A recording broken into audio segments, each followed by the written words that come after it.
Welcome to exam सहपाठी। आज के इस वीडियो में हम लोग जनवरी 2023 का मंथली करंट अफेयर्स करेंगे और ये हम वन लाइनर फॉर्मेट में कर रहे हैं।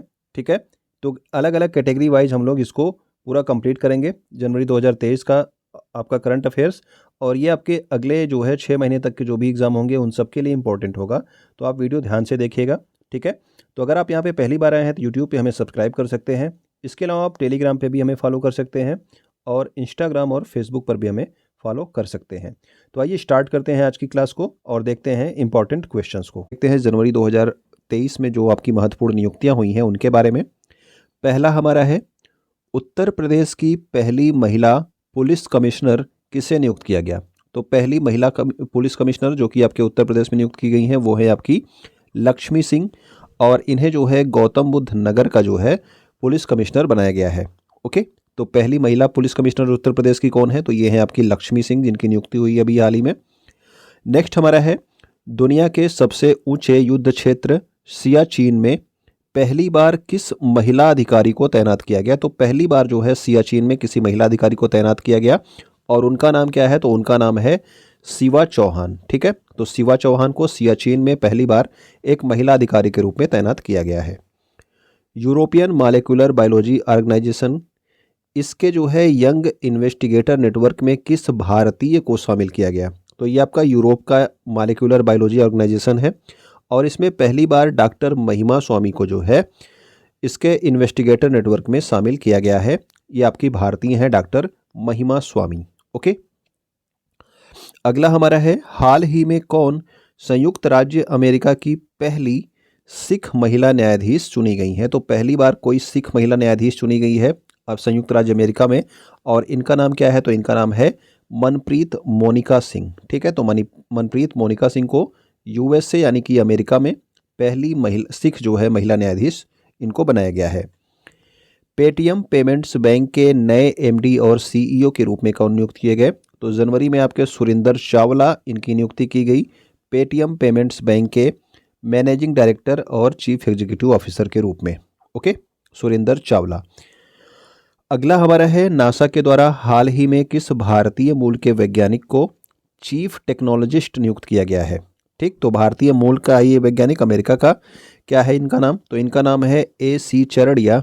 ठीक है, इन्हें जो है नासा के चीफ टेक्नोलॉजिस्ट के रूप में नियुक्त किया गया है।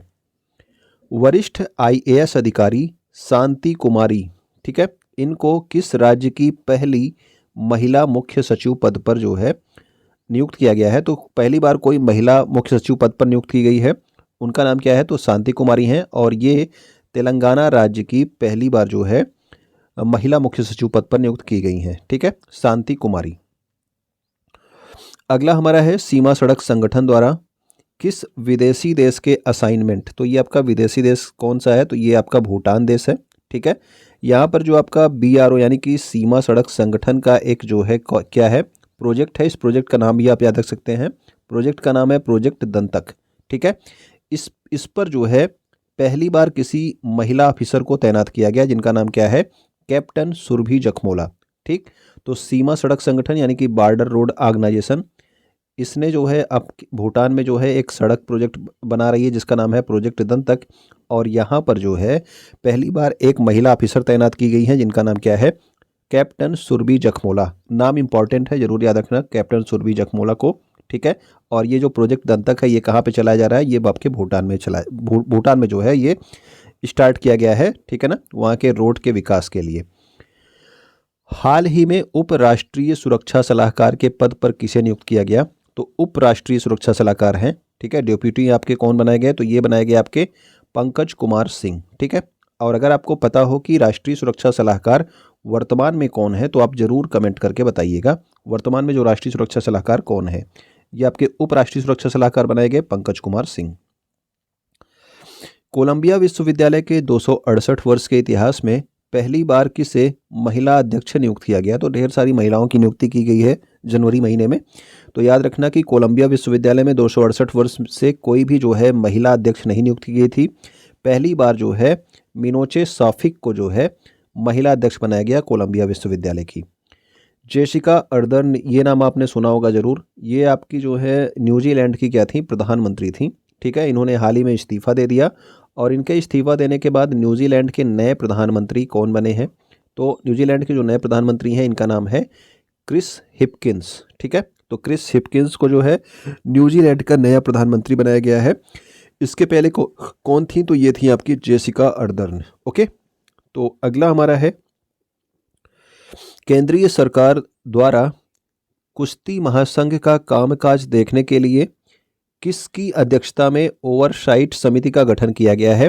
तो अभी जो है कुश्ती में जो है कुश्ती के खिलाड़ियों ने वहाँ के जो अध्यक्ष थे उन पर आरोप लगाया था, इस वजह से कुश्ती महासंघ को भंग कर दिया गया था और अब जो है उस MC मैरी कॉम को जो है अध्यक्ष बनाया गया है। ओवरसाइट समिति का गठन किया गया है जिसका अध्यक्ष किसे बनाया गया? MC मैरी कॉम। ठीक है, तो कुश्ती महासंघ का कामकाज कौन देखेंगी? अब MC मैरी कॉम देखेंगी। राष्ट्रीय खनिज विकास निगम NMDC लिमिटेड के द्वारा किसे अपना ब्रांड एम्बेसडर नियुक्त किया गया? तो NMDC आपकी सरकारी संस्था है, राष्ट्रीय खनिज विकास निगम, ठीक है, हैदराबाद में स्थित। तो इसने जो है निखत जरीन को जो है अपना ब्रांड एम्बेसडर नियुक्त किया है। ओके, इसके अलावा जो है ये एक और ब्रांड एम्बेसडर आप याद रखना, ICICI 360 डिग्री वित्तीय सुरक्षा अभियान का ब्रांड एम्बेसडर किसे बनाया गया? तो ICICI ने अभी आपके 360 डिग्री वित्तीय सुरक्षा अभियान का ब्रांड एम्बेसडर बनाया है सूर्य कुमार यादव को। ठीक है, सूर्य कुमार यादव क्या है? एक क्रिकेटर है। तो ये हमारी महत्वपूर्ण नियुक्तियां थी जनवरी माह की। अब हम लोग देखेंगे जनवरी माह में जो महत्वपूर्ण रिपोर्ट्स जारी हुए थे उनसे संबंधित महत्वपूर्ण प्रश्नों को। ठीक है, तो पहली हमारी रिपोर्ट है निकेई एशिया की रिपोर्ट। तो निकेई एशिया की रिपोर्ट के अनुसार जापान को पीछे करके दुनिया का तीसरा सबसे बड़ा ऑटो बाजार, ठीक है, ऑटो बाजार कौन बन गया है? यानी कि आपके कार, बाइक्स इन सब के मामले में तीसरा सबसे बड़ा बाजार कौन बन गया? तो वो बन गया है अब भारत। ठीक है, पहले तीसरे नंबर पे कौन था? तो पहले तीसरे नंबर पे जापान देश था, लेकिन अब जापान को पछाड़कर इस तरह की रिपोर्ट्स आपके एग्जाम में ज़रूर पूछ ली जाती हैं। ठीक है, जिसमें भारत जो है आगे बढ़ता है। ठीक, पहले नंबर पे कौन है? तो पहले नंबर पे चीन है, दूसरे नंबर पे आपका USA है और तीसरे नंबर पे अब आपका भारत हो गया और चौथे पे कौन चला जाएगा तब? तो चौथे पे हो जाएगा आपका जापान। ठीक है, तो दुनिया का तीसरा सबसे बड़ा ऑटो बाजार बन गया कौन? भारत। नेक्स्ट हमारा है RTI जवाबदेही के मामले में जो है सबसे खराब प्रदर्शन करने वाला राज्य कौन सा है? तो RTI का जो है रिप्लाई करने में सबसे खराब प्रदर्शन किसका है? तो ये आपकी जो रिपोर्ट है ये आपके तमिलनाडु राज्य जो है ये RTI का जवाब बहुत कम देता है। ठीक है, किस रिपोर्ट के अनुसार भारत के सबसे अमीर 1% लोगों के पास कुल 40% से अधिक जो है संपत्ति है? यानी कि केवल 1% लोगों के पास 40% से अधिक संपत्ति है। और ये किसने रिपोर्ट दी है? तो ये रिपोर्ट आई है आपकी ऑक्सफैम की रिपोर्ट। ठीक है, तो ऑक्सफैम इंडिया की रिपोर्ट के अनुसार जो भारत है वहाँ पर जो सबसे अमीर 1% लोग हैं उनके पास कुल संपत्ति का, यानी कि देश के पास अगर 100 रुपया है तो केवल इन 1% के पास 40 रुपया उसका है। ओके, नेक्स्ट हमारा है MPL द्वारा जारी इंडिया मोबाइल गेमिंग रिपोर्ट 2022 के अनुसार। तो ये आपके इंडिया की मोबाइल गेमिंग रिपोर्ट जारी की है किसने? MPL। ठीक है, नाम सुना होगा आप लोगों ने MPL का। कौन सा राज्य ऑनलाइन गेम खेलने के मामले में शीर्ष स्थान पे है? तो सबसे ज़्यादा ऑनलाइन गेम कहाँ पे खेले जाते हैं? तो ये उत्तर प्रदेश में खेले जाते हैं। और कौन सा गेम लोग सबसे ज़्यादा खेलते हैं? तो जो लूडो गेम है, ठीक है ना, तो लूडो गेम जो है इस पर सबसे ज़्यादा खेला जाता है। ठीक है, उत्तर प्रदेश में। प्रथम फाउंडेशन द्वारा जारी 17वीं ASER रिपोर्ट का क्या उद्देश्य था? तो ये आपका प्रथम फाउंडेशन एक अच्छी जो है संस्था है, ठीक है ना, तो इसके द्वारा जो है जो रिपोर्ट जारी की गई इसका उद्देश्य है शिक्षा पर महामारी का प्रभाव। तो शिक्षा पर एक महामारी का क्या प्रभाव पड़ा है ये जो है इस रिपोर्ट में बताया गया है। ASER रिपोर्ट 2022 जो कि प्रथम फाउंडेशन ने जारी करी है। नेक्स्ट हमारा है ग्लोबल फायर पावर रिपोर्ट 2023 के अनुसार भारत की सैन्य शक्ति को वैश्विक स्तर पर कौन सी रैंक प्राप्त हुई है? तो वैश्विक स्तर पर किस रैंक पे है भारत की सैन्य शक्ति? तो चौथे नंबर पे है। और किसकी रिपोर्ट है ये भी आपका इंपॉर्टेंट है, ग्लोबल फायर पावर रिपोर्ट 2023। पहले नंबर पे आपका अमेरिका है, दूसरे पे रूस है आपके सैन्य शक्ति के मामले में, तीसरे पे चीन है और चौथे पे कौन सा है? भारत। अभी आपको बताया गया कि ऑटो बाजार में तीसरा सबसे बड़ा ऑटो बाजार कौन बन गया? तो वो आपका तीसरा सबसे बड़ा जो ऑटो बाजार बन गया वो भारत बन गया। और किसको पीछे किया है? जापान को। शिक्षा मंत्रालय द्वारा उच्च शिक्षा पर जारी अखिल भारतीय सर्वेक्षण 2020-21 के तहत सर्वाधिक नामांकन किस राज्य में दर्ज किया गया है? तो शिक्षा मंत्रालय ने जारी किया है उच्च शिक्षा पर अखिल भारतीय सर्वेक्षण, ठीक है। और इसके अंतर्गत आप याद रखना कि जो नामांकन है, ठीक है, यानी कि इनरोलमेंट जो है सबसे ज़्यादा कहाँ पे हुए हैं, तो ये हुए हैं आपके उत्तर प्रदेश में। शिक्षा में जो इनरोलमेंट सबसे ज़्यादा हुए हैं कहाँ पे? उत्तर प्रदेश में, ठीक। तो ये हमारे महत्वपूर्ण रिपोर्ट्स थी आपके जनवरी माह में जो आपकी प्रकाशित हुई थी। अब हम लोग देखेंगे महत्वपूर्ण रैंकिंग्स के क्वेश्चंस, यानी कि जो आपकी रैंकिंग जारी की गई है जनवरी माह में। वर्ष 2022 के शीर्ष प्रदर्शन करने वाले वैश्विक हवाई अड्डों की सूची में कौन सा भारतीय हवाई अड्डा शामिल है? तो याद रखना कि जो वर्ल्ड के जो आपके हवाई अड्डे की सूची है उसमें भारत का जो है कैंपेगौड़ा अंतर्राष्ट्रीय हवाई अड्डा शामिल है। और ये किस स्थान पे है? तो ये दूसरे स्थान पे था, ठीक है। तो दूसरे स्थान पे था ये कौन? भारत का आपका कैंपेगौड़ा अंतर्राष्ट्रीय हवाई अड्डा जो कि बेंगलुरु में है, ठीक। तो ये आपके शीर्ष प्रदर्शन करने वाले हवाई अड्डों की सूची में दूसरे स्थान पे था। अगला हमारा है वर्ष 2022 में पहली बार वैश्विक इक्विटी कैपिटल मार्केट में शामिल भारत को कौन सी रैंक प्राप्त हुई है? तो वैश्विक इक्विटी कैपिटल मार्केट में भारत को 5वीं रैंक प्राप्त हुई है। ओके। ब्रांड फाइनेंस की वैश्विक आईटी ब्रांड सूची 2023 के अनुसार भारत की कौन सी आईटी कंपनी, ठीक है ना, यानी कि इंफॉर्मेशन टेक्नोलॉजी की बात हो रही है, तो कौन सी आईटी कंपनी को शीर्ष 3 में स्थान प्राप्त हुआ है? तो शीर्ष 3 में आपके दूसरे नंबर पे आपका टीसीएस है और तीसरे नंबर पे कौन सा है? तीसरे नंबर पे आपका इन्फोसिस है, ठीक है। तो इन दो कंपनियों को शीर्ष 3 में यानी कि टॉप 3 में जो है स्थान प्राप्त हुआ है। टीसीएस दूसरे नंबर पे, इन्फोसिस आपके तीसरे नंबर पे, और ये आपके आईटी कंपनियों की सूची जारी की गई थी। अब देखते हैं जो महत्वपूर्ण सूचकांक जारी हुए हैं आपके जनवरी माह में। तो जनवरी माह में आपका केवल एक सूचकांक जारी हुआ, वो है आपका जो महत्वपूर्ण है वो आपका हेनले पासपोर्ट इंडेक्स है 2023। और इसमें किस देश को जो है शीर्ष स्थान प्राप्त हुआ है? तो जापान इसमें पहले नंबर पे है। ये हमेशा से ही जापान नंबर 1 पे रहता है, ठीक है। पिछले साल से ही जो ये रिपोर्ट जारी हो रही है इसमें जापान नंबर 1 पे ही है। भारत की रैंक आप याद रखना, भारत इसमें 85वें नंबर पे, 85th नंबर पे है, ठीक है, हेनले पासपोर्ट इंडेक्स में। अगला हमारा है महत्वपूर्ण योजनाएं। सबसे पहले स्टार्ट करेंगे हम, ठीक है। स्कूली स्तर पर सामाजिक और भावनात्मक शिक्षा प्रदान करने के लिए किस राज्य के द्वारा सहर्ष योजना प्रारंभ की गई? तो सहर्ष योजना जो है ये त्रिपुरा राज्य के द्वारा प्रारंभ की गई है। इसका उद्देश्य क्या है? स्कूल के स्तर पर जो आपके सामाजिक और भावनात्मक शिक्षा है, ठीक है, उसको जो है विकास करने के लिए ये आपका सहर्ष योजना प्रारंभ की त्रिपुरा सरकार के द्वारा। नेक्स्ट हमारा है तेलंगाना सरकार द्वारा कांति वेलुगु योजना के दूसरे संस्करण का प्रारंभ किस उद्देश्य से किया गया? तो ये योजना का नाम क्या है? तो योजना का नाम है कांति वेलुगु योजना, और इसका उद्देश्य है निःशुल्क आंखों की जांच करना, ठीक है। और किस सरकार ने स्टार्ट किया? तो तेलंगाना सरकार ने इसे स्टार्ट किया है। कांति वेलुगु योजना आपके तेलंगाना सरकार ने। और अभी आपने कौन सी योजना देखी? सहर्ष योजना। सहर्ष योजना किसने प्रारंभ की? तो वो आपके त्रिपुरा सरकार ने प्रारंभ की है। देश में पहली बार किस राज्य के द्वारा द नीलगिरी तहर परियोजना शुरू की गई? तो याद रखना ये जो आपका नीलगिरी तहर है ये एक जो है पशु है, और ये राजकीय पशु है तमिलनाडु का, ठीक है। तो तमिलनाडु, हर राज्य का एक राजकीय पशु होता है, तो उसी तरह से तमिलनाडु का राजकीय पशु का नाम है द नीलगिरी तहर। नीलगिरी तहर, और इसके लिए द नीलगिरी तहर परियोजना स्टार्ट की गई। तो ये कहाँ स्टार्ट की जाएगी? तमिलनाडु राज्य में ही स्टार्ट की जाएगी। इसके संरक्षण के लिए इसे प्रारंभ किया गया है। ओके। नेक्स्ट हमारा है केंद्र सरकार की नई एकीकृत खाद्य सुरक्षा योजना कब प्रारंभ की गई? तो अब जो है फिर से जिस तरह से आपका राशन मिलता था, अब आपका 31 दिसंबर 2023 तक फिर से राशन मिलेगा। तो 1 जनवरी से ये योजना प्रारंभ की गई है आपका।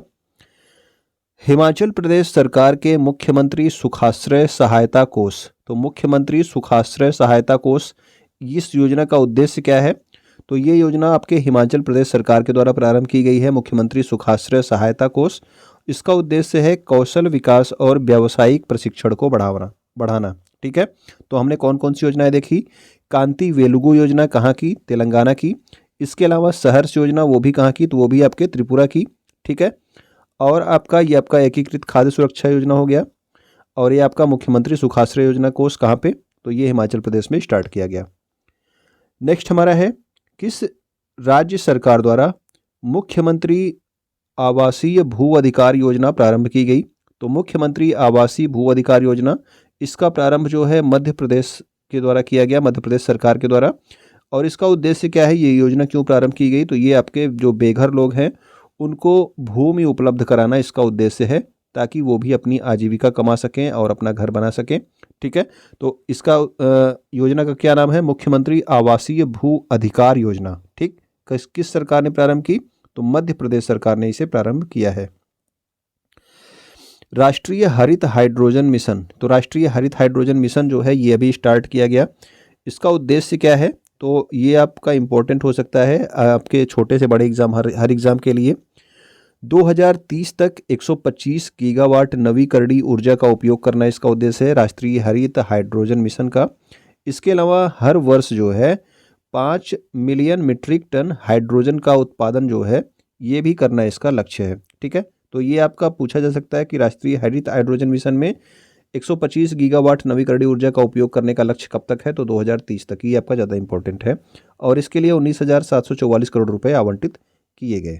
ठीक है, अगला हमारा है सरकारी स्कूलों की बुनियादी ढांचे को मजबूत करने और गुणवत्तापूर्ण शिक्षा के लिए किस राज्य ने स्कूल ऑफ एमिनेंस प्रोजेक्ट को लॉन्च किया, तो school of eminence project launch किया गया किसके द्वारा, तो पंजाब सरकार के द्वारा लॉन्च किया गया। ठीक है, लद्दाख के उपराज्यपाल आर के माथुर ने किस उद्देश्य से यूएल पिन योजना प्रारंभ की, तो यूएल पिन जो है ये क्या है, एक यूनिक जो है आपके लैंड्स के लिए यानी कि भूमि के लिए नंबर दिया जाएगा। जिस तरह से आपका आधार कार्ड का नंबर होता है उस तरह से आपके भूमि का जो है एक नंबर दिया जाएगा। ठीक है ना, तो भूमि अभिलेखों का डिजिटलीकरण करना ये आपके यूएल पिन योजना का उद्देश्य है। और कहाँ पे स्टार्ट किया गया, तो लद्दाख में स्टार्ट किया गया है। तो लद्दाख के वर्तमान में उपराज्यपाल कौन है, तो इनका नाम है आर के माथुर। ठीक है, नेक्स्ट हमारा है भारतीय पुरातत्व सर्वेक्षण द्वारा किस योजना को प्रतिस्थापित करके स्मारक मित्र योजना को लॉन्च करने की घोषणा की गई है। तो पहले एक योजना थी जिसका नाम था अडॉप्ट ए हेरिटेज। ठीक है, यानी कि धरोहर को गोद ले योजना इस तरह से थी, अडॉप्ट ए हेरिटेज। अब इसके स्थान पे कौन सी योजना स्टार्ट कर दी गई है, मतलब इसी योजना का नाम बदल के समझ लीजिए आपका स्मारक मित्र योजना को लॉन्च किया गया है। ओके, तो हमने कौन कौन सी योजनाएं देख ली। सबसे पहले हमने देखा सहर्ष योजना, कहाँ पे स्टार्ट किया गया, त्रिपुरा राज्य में। उसके बाद हमने देखा कांति वेलुगु योजना, कहाँ पे स्टार्ट किया गया, तेलंगाना सरकार के द्वारा और निःशुल्क आंखों की जांच करने के लिए। फिर हमने देखा द नीलगिरी तहर परियोजना जो कि आपके तमिलनाडु में स्टार्ट की गई राजकीय पशु नीलगिरी तहर के संरक्षण के लिए। फिर हमने एकीकृत खाद्य सुरक्षा योजना कब से स्टार्ट किया गया ये देखा, तो 1 जनवरी 2023 से स्टार्ट किया गया एकीकृत खाद्य सुरक्षा योजना। नेक्स्ट हमने देखा कि हिमाचल प्रदेश सरकार ने क्या स्टार्ट किया, मुख्यमंत्री सुखाश्रय सहायता कोष, जिसका उद्देश्य कौशल विकास और व्यावसायिक प्रशिक्षण को बढ़ाना था। फिर हमने देखा मुख्यमंत्री आवासीय भू अधिकार क्षेत्र, यानी कि जिनके पास जमीन नहीं है उन लोगों को भूमि उपलब्ध कराना, और किसने स्टार्ट किया, तो मध्य प्रदेश सरकार ने इसे स्टार्ट किया। फिर हमने देखा राष्ट्रीय हाइड्रोजन मिशन, और इसमें एक चीज़ इंपॉर्टेंट है जो आप याद रखेंगे कि 125 गीगावाट नवीकरणीय ऊर्जा का उपयोग कब तक हम करेंगे, 2030 तक का ये लक्ष्य रखा गया है राष्ट्रीय हरित हाइड्रोजन मिशन के अंतर्गत, और प्रत्येक वर्ष 5 मिलियन मीट्रिक टन हाइड्रोजन का उत्पादन का भी लक्ष्य रखा गया है। इसके बाद हमने देखा कि पंजाब सरकार ने स्कूलों को दिल्ली के तर्ज पे यहाँ पे विकसित करने के लिए school of eminence project launch किया, किसने, पंजाब सरकार ने। लद्दाख के उपराज्यपाल आर के माथुर ने स्टार्ट किया यूएल पिन योजना, और इसका उद्देश्य क्या है कि भूमि के जो अभिलेख हैं उनका डिजिटलीकरण करना, प्रत्येक भूमि के जो है टुकड़े को एक डिजिटल नंबर प्रदान करना, इसका उद्देश्य स्टार्ट किया गया कहाँ पे, लद्दाख में।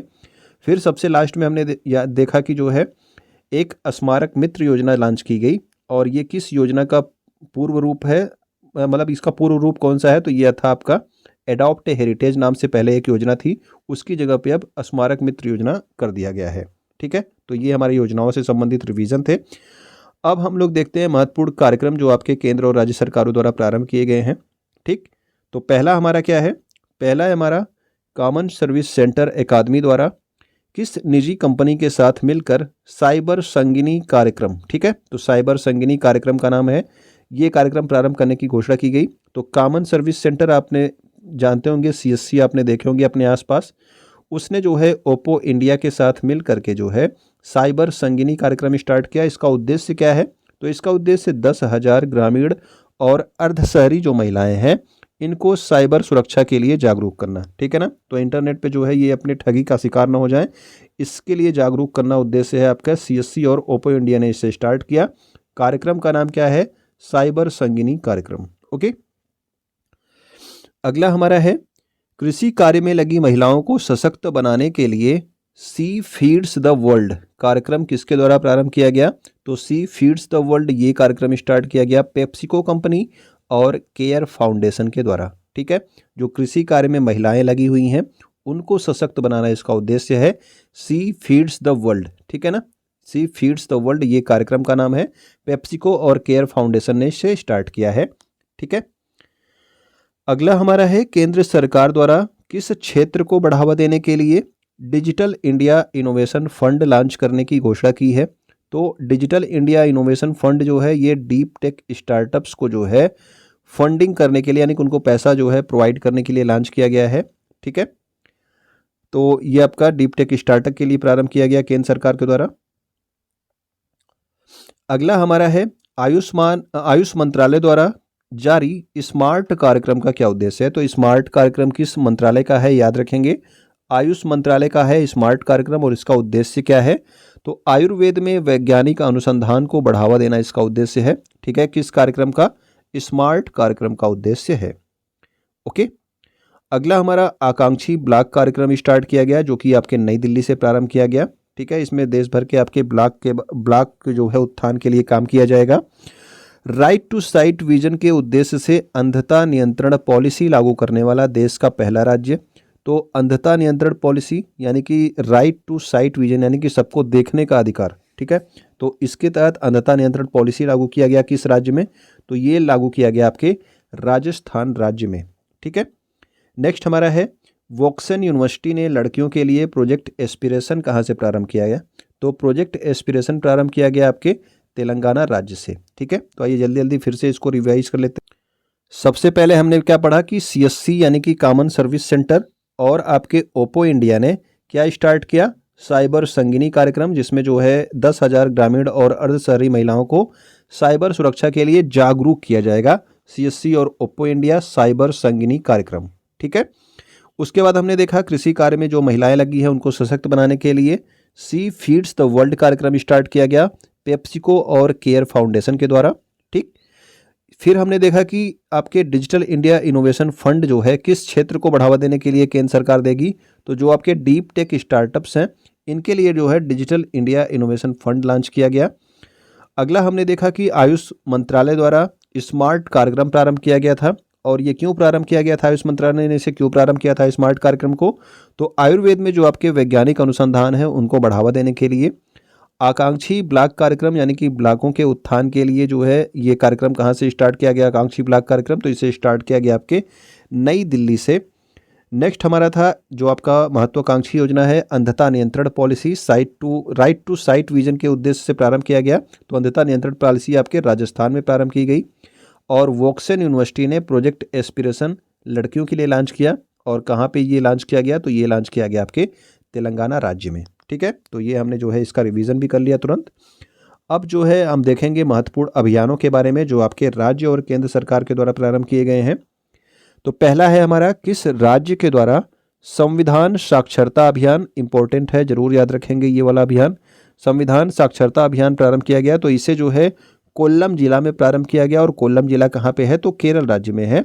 यहाँ पे प्रारंभ किया गया आपका संविधान साक्षरता अभियान, ठीक है। तो संविधान साक्षरता अभियान याद रखेंगे, कोल्लम जिला केरल में, ओके।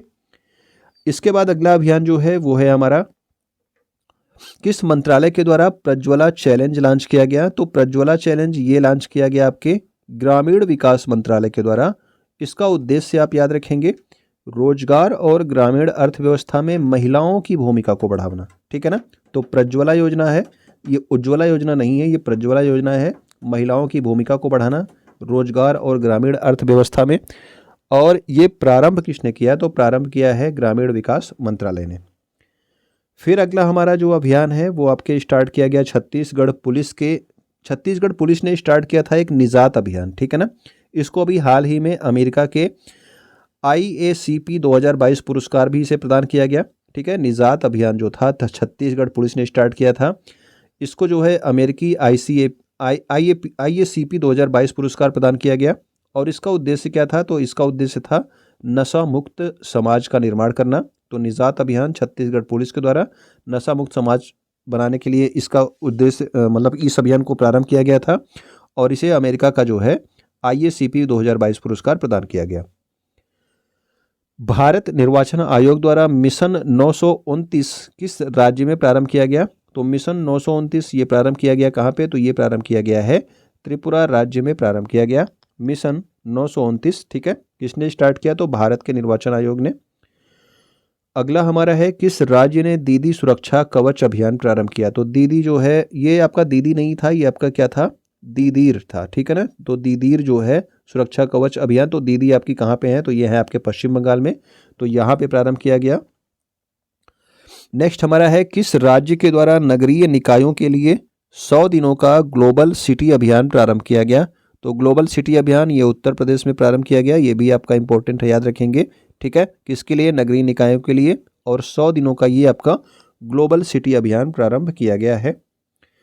अगला हमारा है नीली अर्थव्यवस्था को बढ़ावा देने के लिए हाल ही में किसके द्वारा समुद्रयान मिशन को प्रारंभ किया गया? तो समुद्रयान मिशन को प्रारंभ किया गया पृथ्वी विज्ञान मंत्रालय के द्वारा।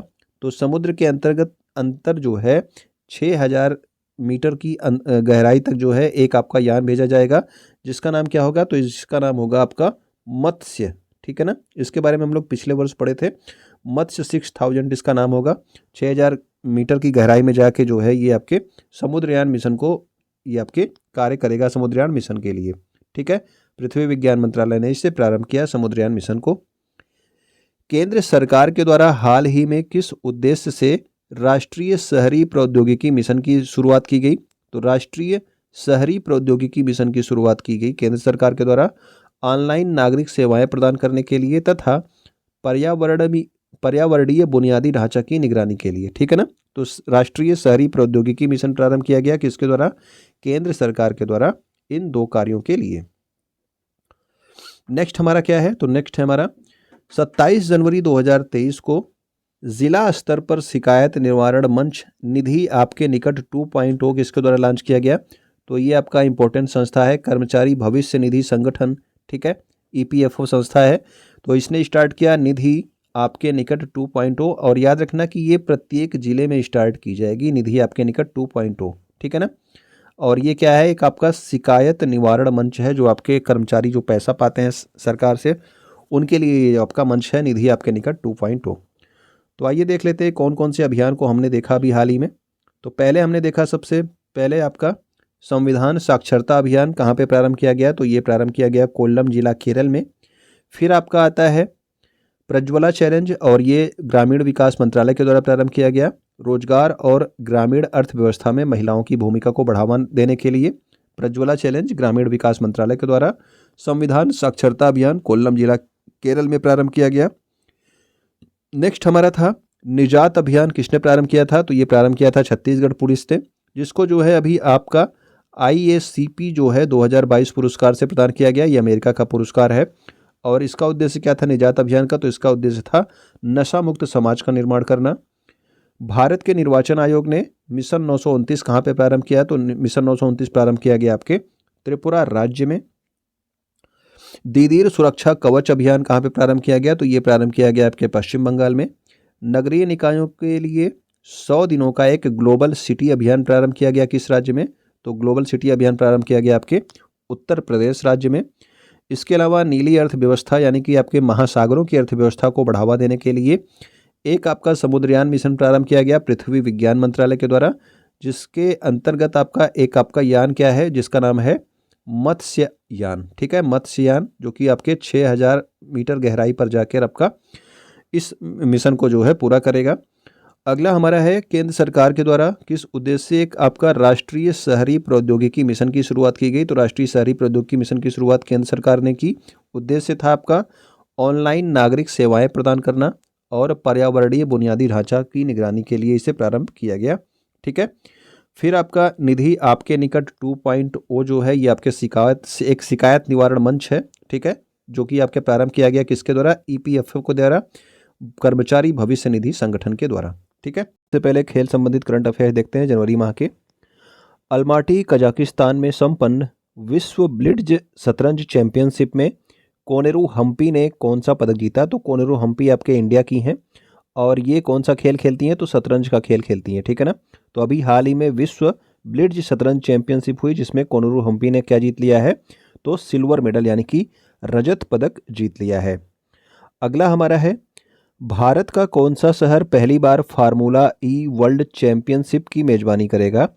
तो आपके फार्मूला ई वर्ल्ड चैंपियनशिप की मेजबानी पहली बार कौन कर रहा है? भारत का कौन सा शहर पहली बार कर रहा है? तो ये है आपका हैदराबाद। ठीक है।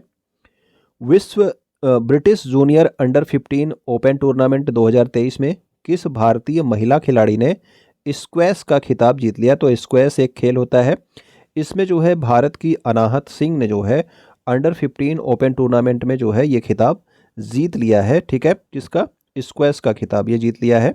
ओके, अंडर 15 ओपन टूर्नामेंट में अनाहत सिंह ने। एडिलेड टेनिस टूर्नामेंट 2023 का विजेता कौन रहा? तो एडिलेड टेनिस टूर्नामेंट ये अभी हाल ही में हुआ जनवरी माह में, और इसका विजेता रहा आपका नोवाक जोकोविक, जो कि किस देश के खिलाड़ी हैं? तो ये हैं आपके सर्बिया के खिलाड़ी। ठीक है, इसी महीने ऑस्ट्रेलियन ओपन भी हुआ है, वो आपको अभी नीचे बताया जाएगा। ओके, जनवरी 2023 में रणजी ट्रॉफी का इतिहास का दूसरा सर्वाधिक स्कोर किसके द्वारा बनाया गया? तो रणजी ट्रॉफी में इतिहास का दूसरा सर्वाधिक स्कोर बनाया किसने? तो ये बनाया है पृथ्वी शॉ ने। ठीक है, भारतीय क्रिकेट टीम के ये खिलाड़ी हैं। सबसे कम उम्र में दोहरा शतक लगाने वाला दुनिया का पहला क्रिकेटर कौन बन गया? तो अभी सबसे तेज शतक किसने लगाया था? तो ईशान किशन ने लगाया था। लेकिन ये आपके कौन है? सबसे कम उम्र के हैं जिन्होंने अभी हाल ही में दोहरा शतक लगाया है, और इनका नाम क्या है? तो शुभमान गिल जो है इनका नाम है। ठीक है, भारतीय टीम के ये क्रिकेटर हैं। अब यहाँ पे देखिए ऑस्ट्रेलियन ओपन से संबंधित, जो भी ऑस्ट्रेलियन ओपन आपका संपन्न हुआ है, ठीक है, लास्ट वीक में जनवरी के। पुरुष एकल का खिताब किसने जीत लिया ऑस्ट्रेलियन ओपन 2023 में? तो ये जीत लिया है नोवाक जोकोविक ने। उपविजेता कौन रहे? तो उपविजेता आपके सितसिपास रहे। ठीक है, नोवाक जोकोविक किस देश के हैं अभी आपको बताया गया, आप कमेंट करके बताएंगे। ओके, महिला एकल का खिताब जीत लिया आर्यन सबालेंका ने, और उपविजेता कौन रही? तो एलिना रिबाकिना। ठीक है, ये आपकी उपविजेता रही महिला एकल की, और विजेता कौन रही? तो आर्यन सबालेंका रही। मिक्स्ड डबल का खिताब इंपॉर्टेंट इसलिए है क्योंकि इसमें उपविजेता जो रहे थे, यानी कि जो हार गए, वो आपके सानिया मिर्जा और रोहन बोपन्ना थे। इनकी जो है जोड़ी थी जो हार गई है, लेकिन जीता किसने? तो जीता है लुइसा स्टेफनी और राफेल माटोस ने। ठीक है, तो इन्होंने मिक्स डबल जीत लिया। तो आप याद रखना कि मिक्स डबल में उपविजेता कौन है, ये आपसे पूछा जा सकता है। सानिया मिर्जा और रोहन बोपन्ना जो है इसमें उपविजेता रहे ऑस्ट्रेलियन ओपन 2023 में। दक्षिण अफ्रीका में आयोजित अंडर 19 महिला T20 विश्व कप 2023, तो अंडर 19 में महिलाओं की पहली बार विश्व कप T20 का आयोजन किया जा रहा था, और इसमें जो है भारत की टीम ने इसे जीत लिया है। इसका आयोजन कहाँ हो रहा था ये भी आपका इंपॉर्टेंट है, तो दक्षिण अफ्रीका में आयोजित किया जा रहा था। उपविजेता कौन रहा? तो भारत ने इंग्लैंड को हराया है। ठीक है, तो best player of the tournament, जो आपका प्लेयर ऑफ द टूर्नामेंट चुना जाता है, वो कौन चुना गया? तो वो चुना गया आपका ग्रेस स्क्रीवेंस, जो कि आपके इंग्लैंड की कप्तान थी। ठीक है ना, अंडर 19 महिला में इंग्लैंड की कप्तान थी ये। नेक्स्ट हमारा है, अभी हाल ही में आपका हॉकी का भी विश्व कप हुआ, तो ये भी आप याद रखेंगे। ठीक है, तो अंडर 19 महिलाओं का क्रिकेट विश्व कप भारत ने जीता, जबकि आपका 15वां हॉकी विश्व कप 2023 ये खिताब किसने जीत लिया? तो इसे जीत लिया है जर्मनी ने। और जर्मनी ने किससे हराया है? तो बेल्जियम को हरा करके जर्मनी ने आपका हॉकी विश्व कप 2023 का खिताब जीत लिया। और हॉकी विश्व कप कहाँ पे आयोजित हो रहा था? तो ये आपके भारत देश में ही आयोजित किया जा रहा था हॉकी विश्व कप को।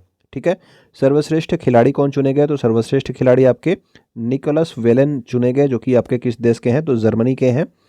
और याद रखिएगा कि भारत इसमें कौन से नंबर पे रहा? तो भारत जो है 9th नंबर पे जो है इसमें रहा, जो है 15वें हॉकी विश्व कप में। इसमें एक दो और अवार्ड दिए गए, जैसे कि फेयर प्ले अवार्ड किस देश को दिया गया? तो फेयर प्ले अवार्ड दिया गया था आपके बेल्जियम देश को। किसमें? हॉकी विश्व कप 2023 में। और हीरो टॉप स्कोरर किसे चुना गया? तो जेरमी हेवार्ड को चुना गया, और ये किस देश के थे? तो ये आपके ऑस्ट्रेलिया देश के जो है खिलाड़ी थे। ठीक है, हॉकी खिलाड़ी। इसी से संबंधित एक और जो है आपका करंट अफेयर्स बन सकता है कि हॉकी विश्व कप 2023 में किस टीम में हॉकी विश्व कप इतिहास की सबसे बड़ी जीत दर्ज की है। तो सबसे बड़ी जीत का मतलब 14-0 से जीता, यानी कि नीदरलैंड और चिली के बीच में मैच था और नीदरलैंड ने 14 गोल किए जबकि चिली ने जो है 0 गोल किए। तो 14-0 से जीता था नीदरलैंड और ये हॉकी विश्व कप की इतिहास की अब तक की सबसे बड़ी जीत है। तो ये आप याद रखना नीदरलैंड और चिली वाला मैच के बारे में। नेक्स्ट हमारा है Yonex sunrise India open badminton tournament 2023 का विजेता कौन है? तो ये आपका इंडिया ओपन बैडमिंटन टूर्नामेंट है, ठीक है ना। जिस तरह से आपका ऑस्ट्रेलियन ओपन होता है इस तरह से आपका इंडिया ओपन भी होता है।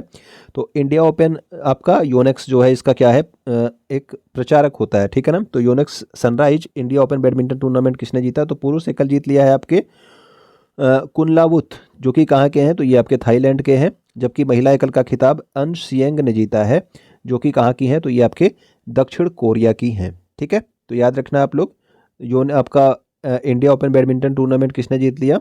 कुनलावुत और आपके अन सिएंग ने। थाईलैंड और दक्षिण कोरिया के हैं, ये भी आपको ध्यान रखना है देश का नाम। अगला हमारा है 12वें महिला प्रीमियर लीग के पहले सीजन 2023 के लिए कितने टीमों का ऐलान किया गया है? तो 12वां जो महिला प्रीमियर लीग हुआ तो इसमें जो है पहला सीजन, ये आपका महिला प्रीमियर लीग, यानी कि जिस तरह से आपका आईपीएल होता है उसी तरह से आपका क्रिकेट में वो आपका वोमेन्स प्रीमियर लीग होने वाला है, ठीक है। वोमेन्स आपका प्रीमियर लीग होने वाला है और इसमें जो है कितनी टीमों का ऐलान किया गया? तो कुल 5 टीमें इसमें चुनी गई हैं, ठीक है। अहमदाबाद, मुंबई, बेंगलुरु, लखनऊ और दिल्ली। तो ये 5 टीमें चुनी गई हैं। पहली बार जो है वोमेन्स के आईपीएल का जो है आगाज़ किया जा रहा है 5 टीमों के साथ में इस वर्ष से 2023 से। वर्ष 2022 के लिए आईसीसी की टेस्ट टीम में जगह बनाने वाले एकमात्र भारतीय बल्लेबाज कौन है? तो आईसीसी की टीम में जो जगह बनाने वाले एकमात्र भारतीय बल्लेबाज हैं, या आईसीसी की टीम मतलब क्या है? पूरे वर्ल्ड के क्रिकेटर्स की एक जो है टीम बनाई जाती है। तो ये टेस्ट टीम बनाई गई थी। तो टेस्ट टीम में किसको जगह मिली थी? तो टेस्ट टीम में जगह मिली ऋषभ पंत को, ठीक है। तो ऋषभ पंत को टेस्ट टीम में जगह मिली है, ठीक, आईसीसी की जो टेस्ट टीम बनाई गई है उसमें। तो ये भारत से एकमात्र खिलाड़ी थे।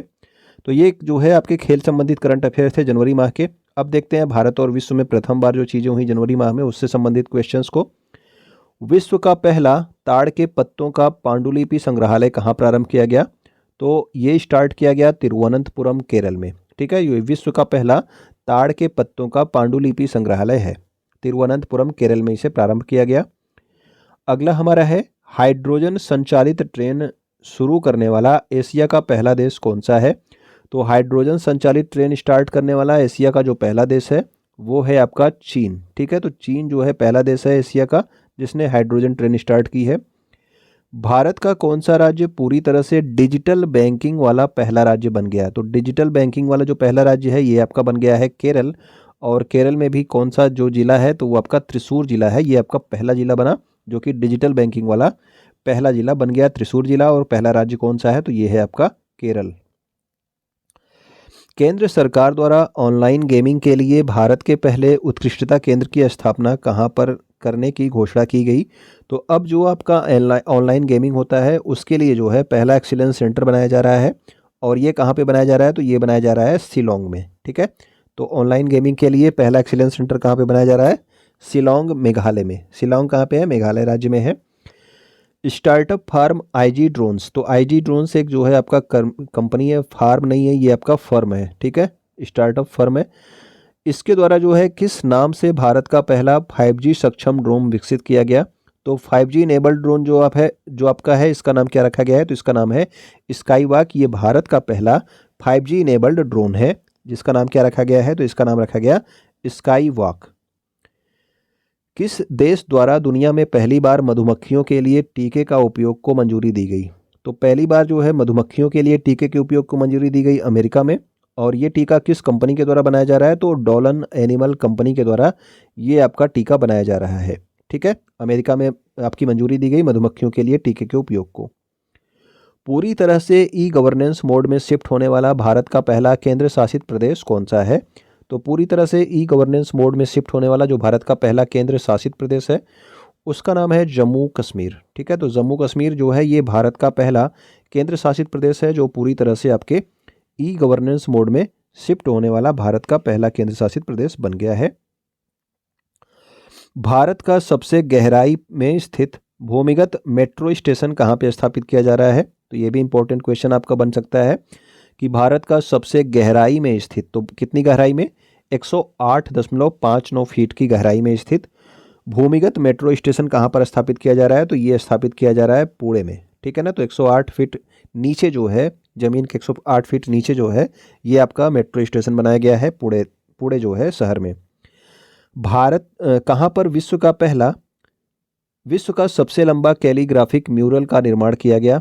तो विश्व का सबसे लंबा जो कैलीग्राफिक म्यूरल है ये आपके ग्रैंड मस्जिद मक्का में इसका निर्माण किया गया, जो कि कहाँ पे है? ग्रैंड मस्जिद मक्का, तो मक्का आपके सऊदी अरब में स्थित है। ओके, अगला हमारा है, किस देश के द्वारा विश्व के पहले फोटोनिक आधारित क्वांटम कंप्यूटर का विकास करने की घोषणा की गई? तो पहला जो है विश्व का पहला फोटोनिक आधारित क्वांटम कंप्यूटर, इसका विकास कहाँ पे किया गया? तो इसका विकास किया गया है कनाडा देश में, ठीक है। उत्तर भारत का सबसे बड़ा तैरता सोलर प्लांट का उद्घाटन कहाँ पर किया गया? तो उत्तर भारत का है ये, पूरे भारत का नहीं। नॉर्थ इंडिया का सबसे बड़ा तैरता सोलर प्लांट, इसका उद्घाटन कहाँ पे किया गया अभी हाल ही में? तो इसका उद्घाटन किया गया है चंडीगढ़ में। कि जनवरी 2023 माह में कौन कौन से महत्वपूर्ण सम्मेलन और आयोजन आयोजित किए गए हैं? पहला हमारा है 17वां प्रवासी भारतीय दिवस सम्मेलन का आयोजन कहाँ पर किया गया? तो 17वां प्रवासी भारतीय दिवस सम्मेलन इस वर्ष 2023 में इंदौर मध्य प्रदेश में आयोजित किया गया, ठीक है। इसके मुख्य अतिथि आपसे पूछा जा सकता है, तो मुख्य अतिथि कौन रहे? तो ये थे आपके डॉक्टर मोहम्मद इरफान, और ये कहाँ के राष्ट्रपति थे? तो ये गुयाना के राष्ट्रपति थे, ठीक है। तो गुयाना के राष्ट्रपति डॉक्टर मोहम्मद इरफान को मुख्य अतिथि बनाया गया था आपके 17वें प्रवासी भारतीय दिवस में। इसकी थीम क्या रही? तो थीम रही आपकी प्रवासी अमृतकाल में भारत के विकास में योगदान, ठीक है। तो ये आपके इसकी थीम रही प्रवासी भारतीय दिवस की। इसका शुभारंभ किसने किया था? तो शुभारंभ प्रधानमंत्री नरेंद्र मोदी के द्वारा किया गया था, जबकि आपके 17वें प्रवासी भारतीय दिवस का जो समापन रहा वो किया गया राष्ट्रपति द्रौपदी मुर्मू के द्वारा, ठीक है। तो आयोजन याद रखेंगे आप कहाँ पे? इंदौर मध्य प्रदेश में, और मुख्य अतिथि कौन थे? ये भी आपका इंपॉर्टेंट है। नेक्स्ट हमारा है, वॉइस ऑफ ग्लोबल साउथ शिखर सम्मेलन का आयोजन कहाँ पर किया गया? तो वॉइस ऑफ ग्लोबल साउथ शिखर सम्मेलन का आयोजन जो किया गया, ये किया गया आपके नई दिल्ली में। और इसमें आपको जो इंपॉर्टेंट चीज़ याद रखनी है वो याद रखना है आयोग्य मैत्री पहल के बारे में। इसकी जो है प्रारंभ किया गया आयोग्य मैत्री पहल की, ठीक है। किसने किया? तो भारत के प्रधानमंत्री नरेंद्र मोदी के द्वारा किया गया। वॉइस ऑफ ग्लोबल साउथ शिखर सम्मेलन में आरोग्य मैत्री पहल की शुरुआत की गई। नेक्स्ट हमारा है 108वीं भारतीय विज्ञान कांग्रेस का आयोजन कहाँ पर किया गया? तो 108वीं जो भारतीय विज्ञान कांग्रेस है इसका आयोजन किया गया नागपुर विश्वविद्यालय में, जो कि महाराष्ट्र में है, ठीक है। थीम क्या रखा गया था इस बार के आपके विज्ञान कांग्रेस की? तो ये थी महिला सशक्तिकरण के साथ सतत विकास के लिए विज्ञान और प्रौद्योगिकी, ठीक है। इसके अलावा एक और इसी से संबंधित आपका ये आप याद रखना कि 30वीं जो राष्ट्रीय बाल विज्ञान कांग्रेस है, ओके। तो यहाँ पे भारतीय विज्ञान कांग्रेस थी जिसका 108वां संस्करण था, ये आपके नागपुर विश्वविद्यालय में हुआ। जबकि अगर आपका बाल विज्ञान कांग्रेस की बात पूछी जाएगी, राष्ट्रीय बाल विज्ञान कांग्रेस, इसका आयोजन कहाँ पे हुआ? तो इसका आयोजन हुआ है आपके अहमदाबाद गुजरात में, ठीक है। तो अहमदाबाद गुजरात में 30वीं राष्ट्रीय बाल विज्ञान कांग्रेस का आयोजन किया गया। अगला हमारा है, जल पर राज्य मंत्रियों का पहला अखिल भारतीय वार्षिक सम्मेलन का आयोजन कहाँ पर किया गया? तो जल पर जो है ये आपके राज्य मंत्री थे, इनका जो है अखिल भारतीय सम्मेलन था, और ये किया गया आपके भोपाल मध्य प्रदेश में। जिसकी थीम क्या रखी गई थी? थीम थी आपकी वाटर विजन एट 2047, ठीक है। तो 2047 तक वाटर विजन जो है इसमें थीम रखा गया था, ओके। आयोजित कहाँ पे हुआ? तो भोपाल मध्य प्रदेश में। विरासत भारत की हाथ से बुनी 75 साड़ियों का उत्सव, तो ये पूरे उत्सव का नाम है विरासत भारत की हाथ से बुनी 75 साड़ियों का उत्सव। इसका आयोजन किस मंत्रालय के द्वारा किया गया? तो साड़ियाँ हैं तो आपकी कपड़ा मंत्रालय के द्वारा इसका आयोजन किया गया था, ओके। अगला हमारा है, किस मंत्रालय द्वारा 10 से 16 जनवरी तक स्टार्टअप इंडिया इनोवेशन वीक 2023 का आयोजन किया गया? तो स्टार्टअप इंडिया इनोवेशन वीक, इसका आयोजन कौन करता है? तो ये करता है आपका वाणिज्य और उद्योग मंत्रालय। कब से कब तक हुआ? 10 से 16 जनवरी को, 10 से 16 जनवरी तक, क्योंकि 16 जनवरी को आपका जो है क्या घोषित किया गया है? तो स्टार्टअप दिवस घोषित किया गया है, ठीक है। ये भी आपको पॉइंट याद रखना है। हुबली कर्नाटक में आयोजित 26वें राष्ट्रीय युवा महोत्सव की थीम क्या है?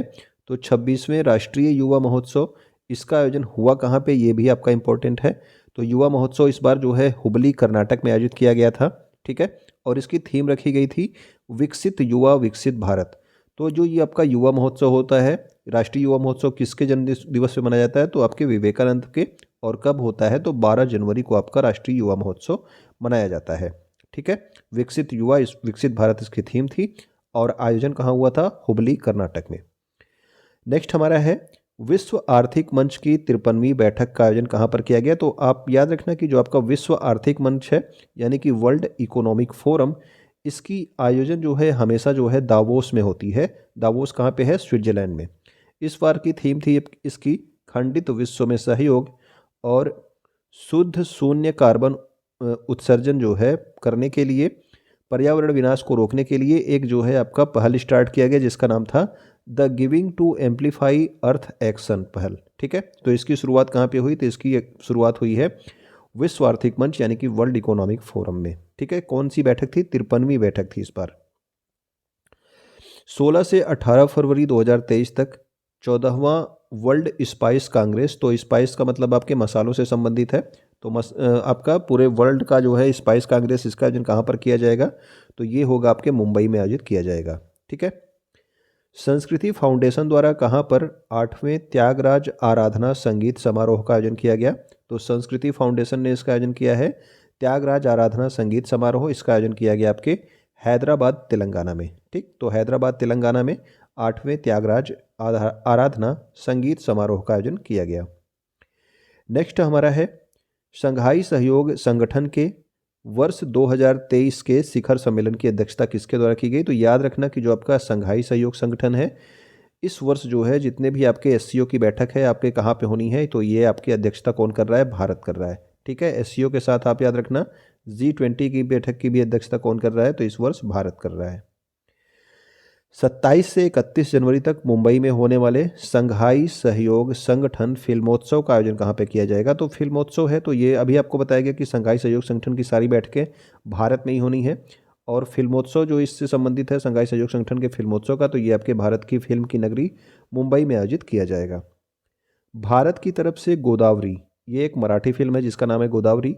और द लास्ट फिल्म शो, जिसे ऑस्कर के लिए भेजा गया था भारत की तरफ से, छेल्लो शो या फिर द लास्ट फिल्म शो, ये गुजराती फिल्म है। इन दोनों फिल्मों को प्रदर्शित किया जाएगा भारत की तरफ से, ठीक है, शंघाई सहयोग संगठन में। नेक्स्ट हमारा है 43वां अंतर्राष्ट्रीय पर्यटन मेला फितूर 2023 का आयोजन कहाँ पर किया जाएगा?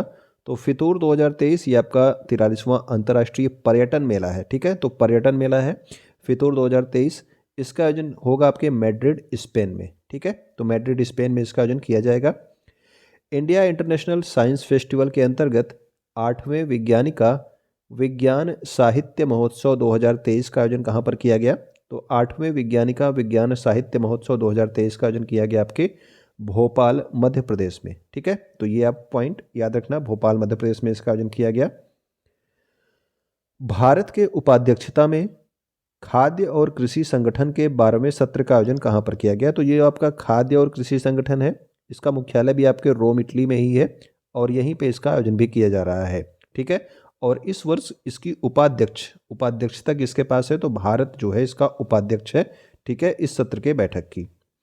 और भारत की तरफ से कौन गए हैं? तो भारत की तरफ से डॉक्टर BN त्रिपाठी इसका नेतृत्व कर रहे हैं खाद्य और कृषि संगठन के 12वें सत्र का, जिसका आयोजन किया कहाँ पे हो रहा है? रोम इटली में। अगला हमारा है हाल ही में ऑरेंज फेस्टिवल 2023 के तीसरे संस्करण का आयोजन कहाँ पर किया गया? तो ऑरेंज फेस्टिवल के तीसरे संस्करण का आयोजन किया गया आपके कोहिमा नागालैंड में, ठीक है।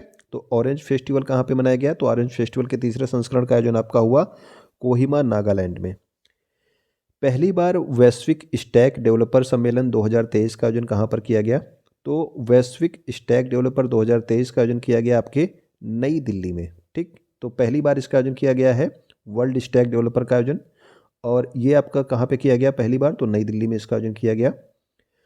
अगला हमारा है 26 से 31 जनवरी तक पर्यटन मंत्रालय के द्वारा कहाँ पर 6 दिवसीय एक मेगा इवेंट जिसका नाम रखा गया है भारत पर्व, ठीक है। तो भारत पर्व जो है इसका आयोजन पर्यटन मंत्रालय कर रहा है और 26 से 31 जनवरी तक 6 दिनों तक ये आयोजन किया जाएगा।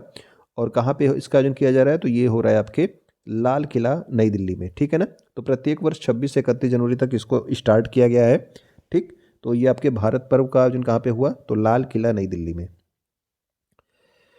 हाल ही में इंटरपोल के तीसरे यंग ग्लोबल पुलिस लीडर्स कार्यक्रम का आयोजन कहाँ पर किया गया, तो इंटरपोल आपका इंटरनेशनल पुलिस होती है जिसका मुख्यालय लियोन फ्रांस में है, ठीक है।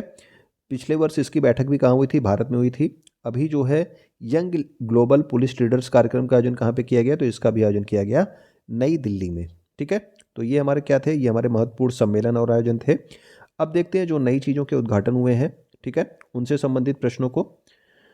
पहला हमारा है एनटीपीसी के द्वारा पहली हरित हाइड्रोजन मिश्रण परियोजना कहाँ से प्रारंभ किया गया, तो एनटीपीसी ने इसको स्टार्ट किया है, नेशनल थर्मल पावर कॉरपोरेशन ने। ये पहली जो है आपकी हरित हाइड्रोजन मिश्रण परियोजना है और इसका स्टार्टिंग किया गया आपके गुजरात राज्य से, ठीक है ना। तो ये आपके प्रारंभ किया गया गुजरात राज्य से।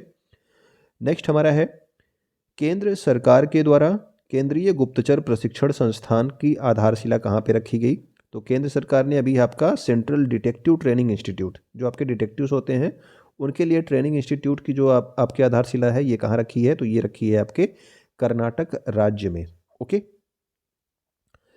हाल ही में दूसरे सबसे लंबे केबल वाले 8 लेन जुआरी ब्रिज का उद्घाटन कहाँ पे किया गया, तो ये आपका एक केबल ब्रिज है जिसका नाम क्या है, जुआरी ब्रिज, ठीक है। और इसका उद्घाटन किया गया आपके गोवा में, ठीक है। तो याद रखना गोवा में आपका जुआरी ब्रिज का उद्घाटन किया गया, ये आपका केबल ब्रिज है एक, ओके, 8 लेन का एक केबल ब्रिज।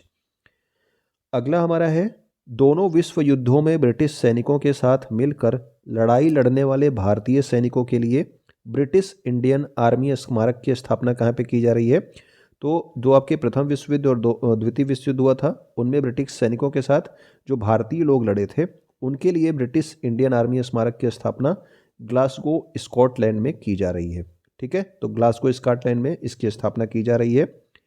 राष्ट्रपति द्रौपदी मुर्मू के द्वारा 18वीं राष्ट्रीय स्काउट और गाइड जम्बूरी का आयोजन कहाँ पे किया गया है, तो ये किया गया आपके पाली राजस्थान में, ठीक है। स्काउट गाइड जम्बूरी का आयोजन कहाँ पे किया गया, तो ये आपके किया गया है पाली राजस्थान में।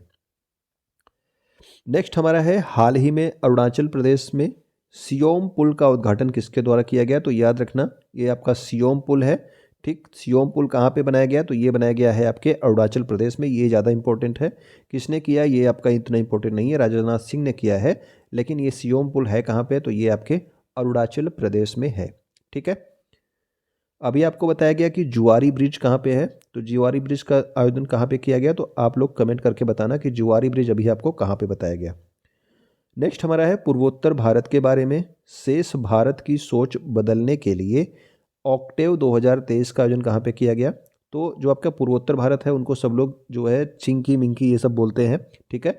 यानी कि चीनी लोग समझते हैं उनको, लोग या भारत के अन्य जो लोग हैं उनको चीन का समझते हैं। तो उनकी सोच को बदलने के लिए जो है एक ऑक्टेव 2023 का उद्घाटन किया गया और इसका जो है आयोजन कहाँ पे हुआ, तो इसका आयोजन किया गया आपके तंजावुर तमिलनाडु में, ठीक है। तो तंजावुर तमिलनाडु में ऑक्टेव 2023 पूर्वोत्तर भारत के बारे में शेष भारत की सोच को बदलने के लिए ये आयोजन किया गया।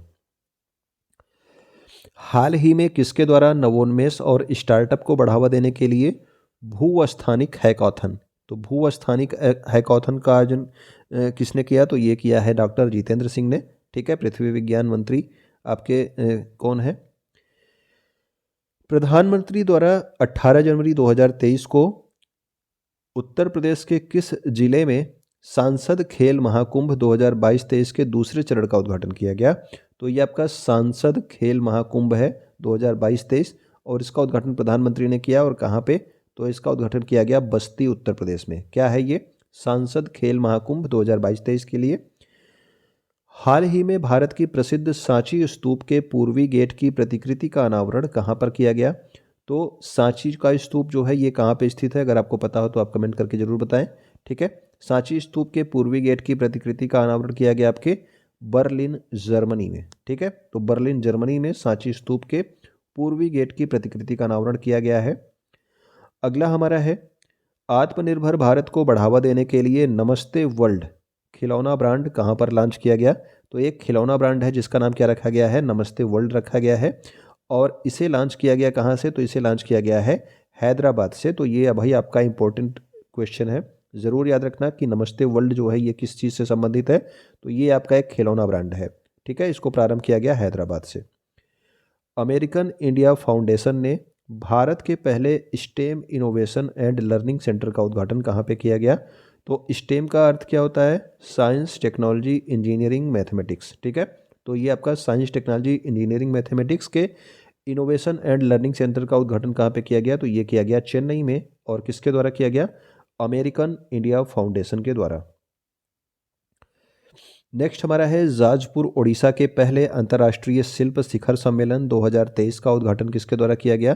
तो ये आपके जाजपुर ओडिशा में आयोजित हो रहा है पहली बार अंतर्राष्ट्रीय शिल्प शिखर सम्मेलन, और इसका जो है उद्घाटन वहाँ के मुख्यमंत्री नवीन पटनायक के द्वारा किया गया। तो आपको ये याद रखना है कि आपका पहली बार अंतर्राष्ट्रीय शिल्प शिखर सम्मेलन का आयोजन किस राज्य में किया जा रहा है? तो ओडिशा राज्य में किया जा रहा है।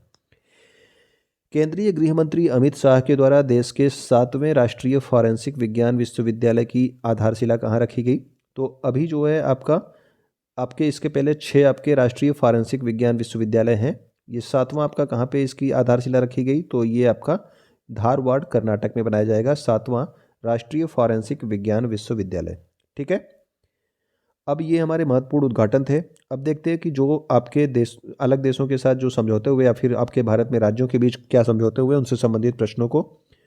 विश्व आर्थिक मंच द्वारा किस भारतीय शहर में चौथी औद्योगिक क्रांति का 18वां वैश्विक केंद्र स्थापित करने का समझौता किया गया? तो ये आपके 18वां वैश्विक केंद्र कहाँ पे स्थापित किया जाएगा? कौन स्थापित कर रहा है? World economic forum. अभी आपको बताया गया कि वर्ल्ड इकोनॉमिक फोरम की बैठक कहाँ पे हुई है। ये आप इसकी 53वीं बैठक थी। आपको बताना है कि इसकी बैठक कहाँ पे होती है प्रत्येक वर्ष, ठीक है। तो 18वां वैश्विक केंद्र स्थापित किया जाएगा भारत के हैदराबाद में, ठीक है ना। भारत द्वारा किस देश के साथ 100 से अधिक चीते प्राप्त करने का समझौता किया गया है? तो 100 से अधिक, अभी आपके 8 चीते आए थे, कहाँ से आए थे? तो नामीबिया से 8 चीतों को लाया गया था, ठीक। तो अब जो है 100 से अधिक जो आपके चीते हैं उनको जो है कहाँ से लाया जाएगा? तो उनको दक्षिण अफ्रीका से लाया जाएगा, ठीक है। ये एक साथ नहीं लाए जाएंगे, धीरे धीरे जो है कुछ कुछ चीते को ले आके यहाँ पे स्थापित किया जाएगा। कहाँ से? दक्षिण अफ्रीका से, ओके। संयुक्त राष्ट्र महासभा ने भारत द्वारा सह प्रायोजित कौन से संकल्प को अपनाया है? तो ये आपका संयुक्त राष्ट्र महासभा ने ये भारत इसको प्रायोजित कर रहा है, ठीक है। भारत के साथ सह प्रायोजित है संयुक्त राष्ट्र का। और ये इसका जो संकल्प है क्या है? लोकतंत्र के लिए शिक्षा। तो लोकतंत्र के लिए शिक्षा, ये संयुक्त राष्ट्र महासभा ने भारत के साथ सह प्रायोजित संकल्प को अपनाया है। जनवरी 2023 माह में जो आपके महत्वपूर्ण पुरस्कार प्रदान किए गए हैं उनसे संबंधित प्रश्नों को। पहला हमारा है केरल राज्य के द्वारा पहला KR गौरी अम्मा नेशनल अवार्ड 2022 किसे प्रदान किया गया? तो किसने दिया है? केरल राज्य ने दिया है। अवार्ड का नाम क्या है? KR गौरी अम्मा नेशनल अवार्ड। और ये प्रदान किया गया डॉक्टर एलिडा ग्वेरा को। और ये कहाँ की हैं? तो ये आपके क्यूबा की हैं, ठीक है। एलिडा ग्वेरा कहाँ की हैं? क्यूबा की हैं। इन्हें KR गौरी अम्मा नेशनल अवार्ड 2022 प्रदान किया गया केरल राज्य के द्वारा। नेक्स्ट हमारा है किस राज्य के जग मिशन को दूसरी बार UN habitat world habitat award प्रदान किया गया? तो UN habitat world habitat award किसे प्रदान किया गया? तो ये प्रदान किया गया है जग मिशन को। और ये जग मिशन किस राज्य का जो है एक योजना है? तो ये आपके ओडिशा राज्य की योजना है आपका जग मिशन, ठीक है। इसे वर्ल्ड हैबिटेट अवार्ड प्रदान किया गया। FSSAI संस्था के द्वारा उत्तर प्रदेश के किस रेलवे स्टेशन को 5 स्टार रेटिंग प्रमाणन के साथ ईट राइट स्टेशन से सम्मानित किया गया? तो याद रखना ये 5 स्टार रेटिंग प्रमाणित किया गया है, ठीक है। कौन सा स्टेशन है? तो वाराणसी कैंट रेलवे स्टेशन जो है इसे 5 स्टार रेटिंग प्रमाणन के साथ ईट राइट स्टेशन घोषित किया गया है, ठीक है। नेक्स्ट हमारा क्या है? असम सरकार के द्वारा किसे 2022-23 के लिए राज्य का सर्वोच्च नागरिक पुरस्कार, जिसका नाम क्या है? असम वैभव, ठीक है। तो असम वैभव ये क्या है? सर्वोच्च नागरिक पुरस्कार है किस राज्य का? तो असम राज्य का, ठीक है। तो असम राज्य के सर्वोच्च नागरिक पुरस्कार का नाम है असम वैभव। और 2022-23 के लिए किसे प्रदान किया गया? तो ये दिया गया डॉक्टर तपन सैकिया को, जो कि एक कैंसर विशेषज्ञ हैं, ठीक है ना। कैंसर के अध्ययन को क्या कहा जाता है? अगर आपको पता हो तो आप कमेंट करके बता सकते हैं।